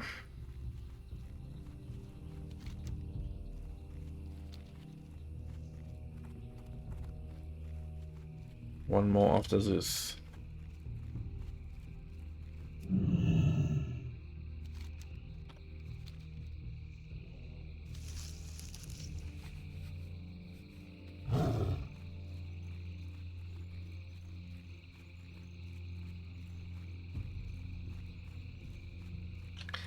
There we go.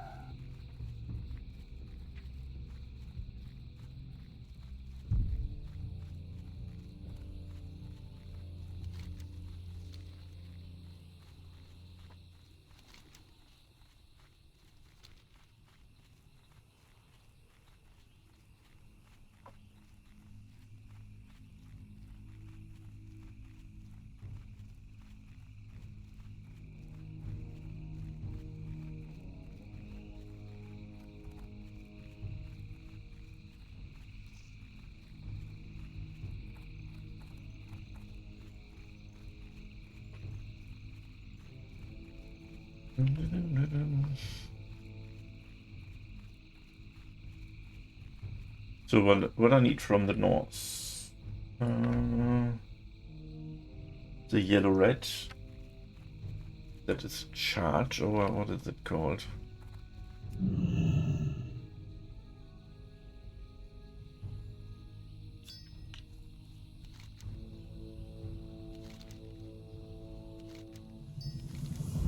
What is restore?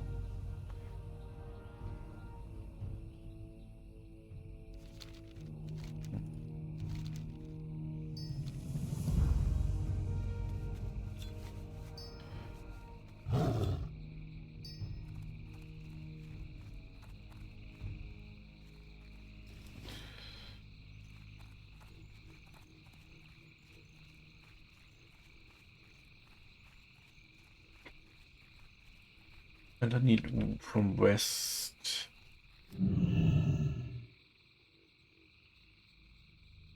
That's a long way.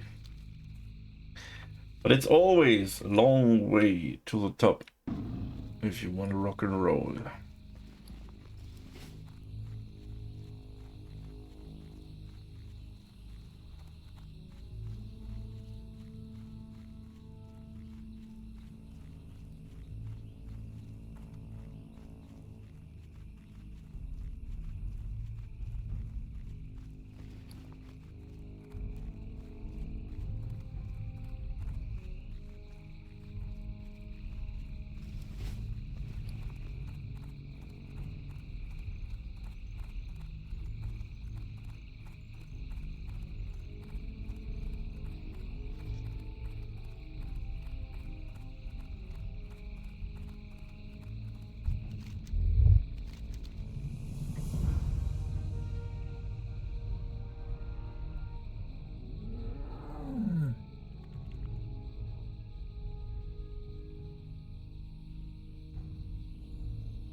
Okay, the food was much quicker than I thought it would be.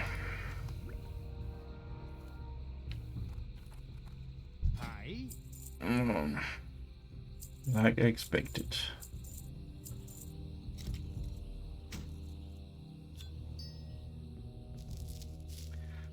That can go, that is needed. That will need it. But I want to end this here.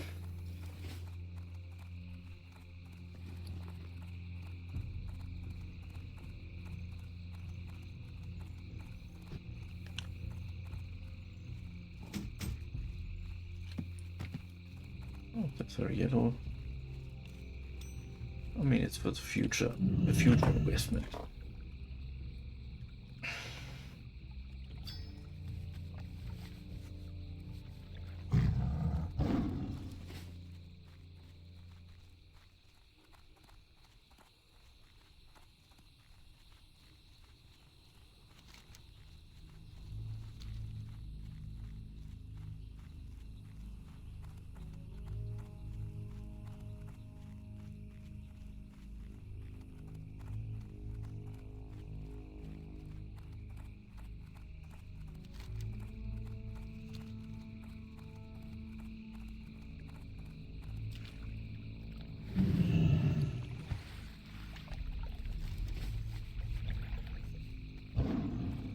west side is so deep in the southwest.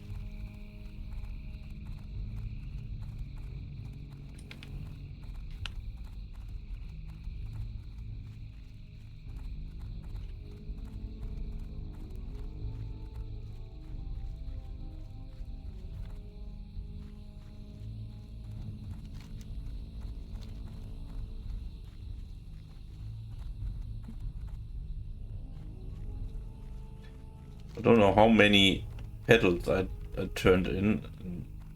I only get one time a recipe. Oh, that's really rare.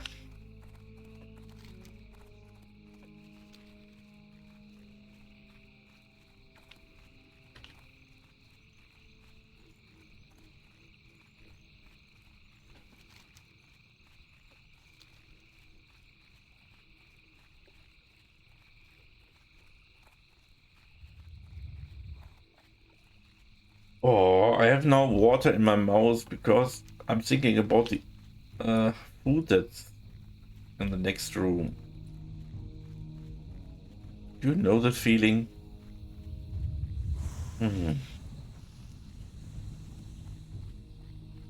Can't even control this.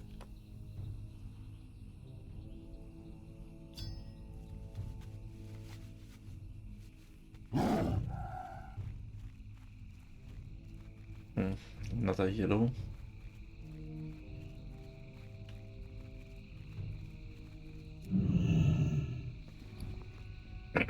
Okay, yellow and blue for the next time, yeah.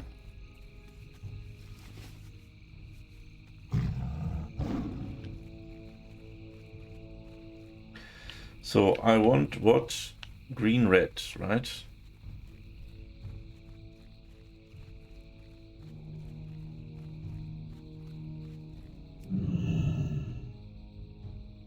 And that is green, red is armor.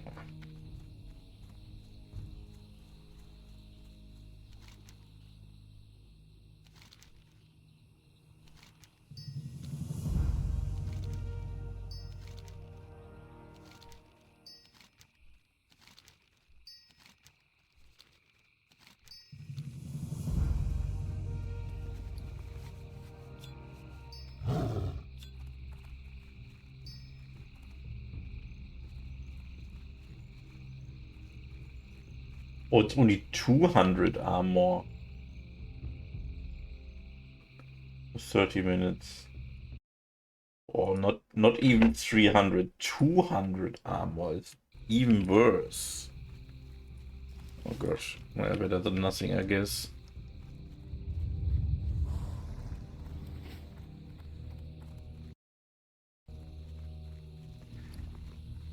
And at the moment, I have nothing in the armor category.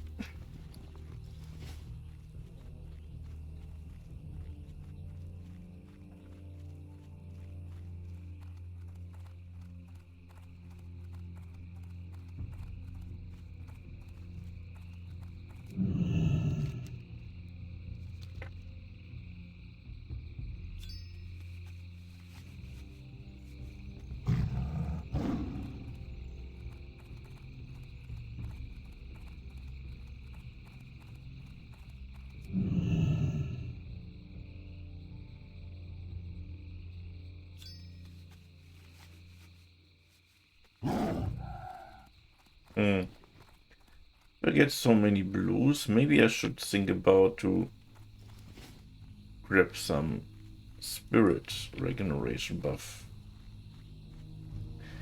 Maybe they nerfed it? Why they should?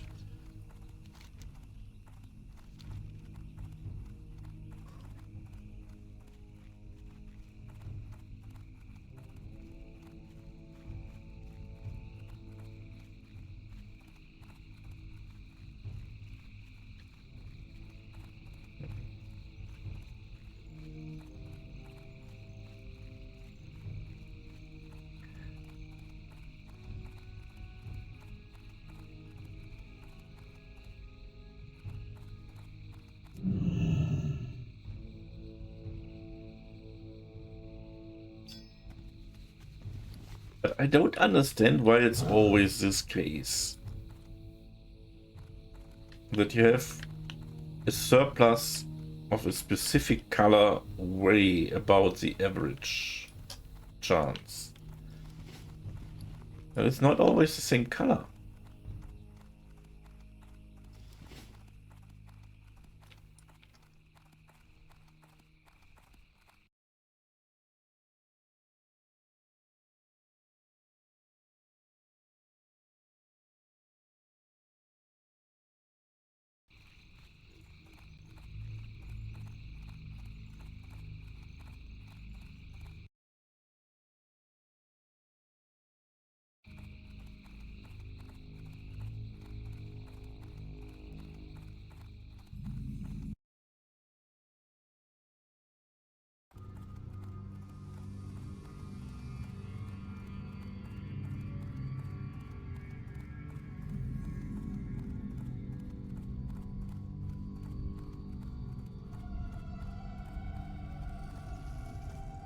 Peace be with you. May the stars guide you.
I've been expecting.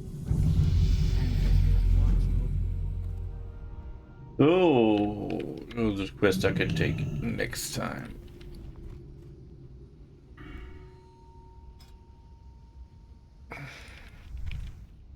Ishnu Dal Diem. May the stars guide you. Take this home. Bam.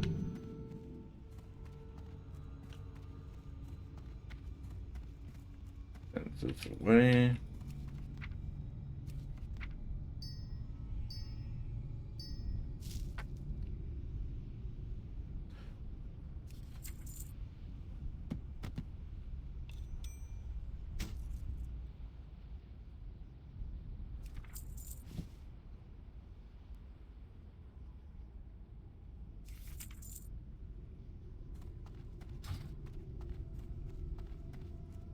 Fine, enough for today.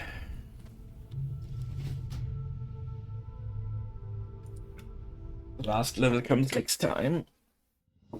Or the next time after next time. So, I will eating. Maybe I return with Warhammer later. Let's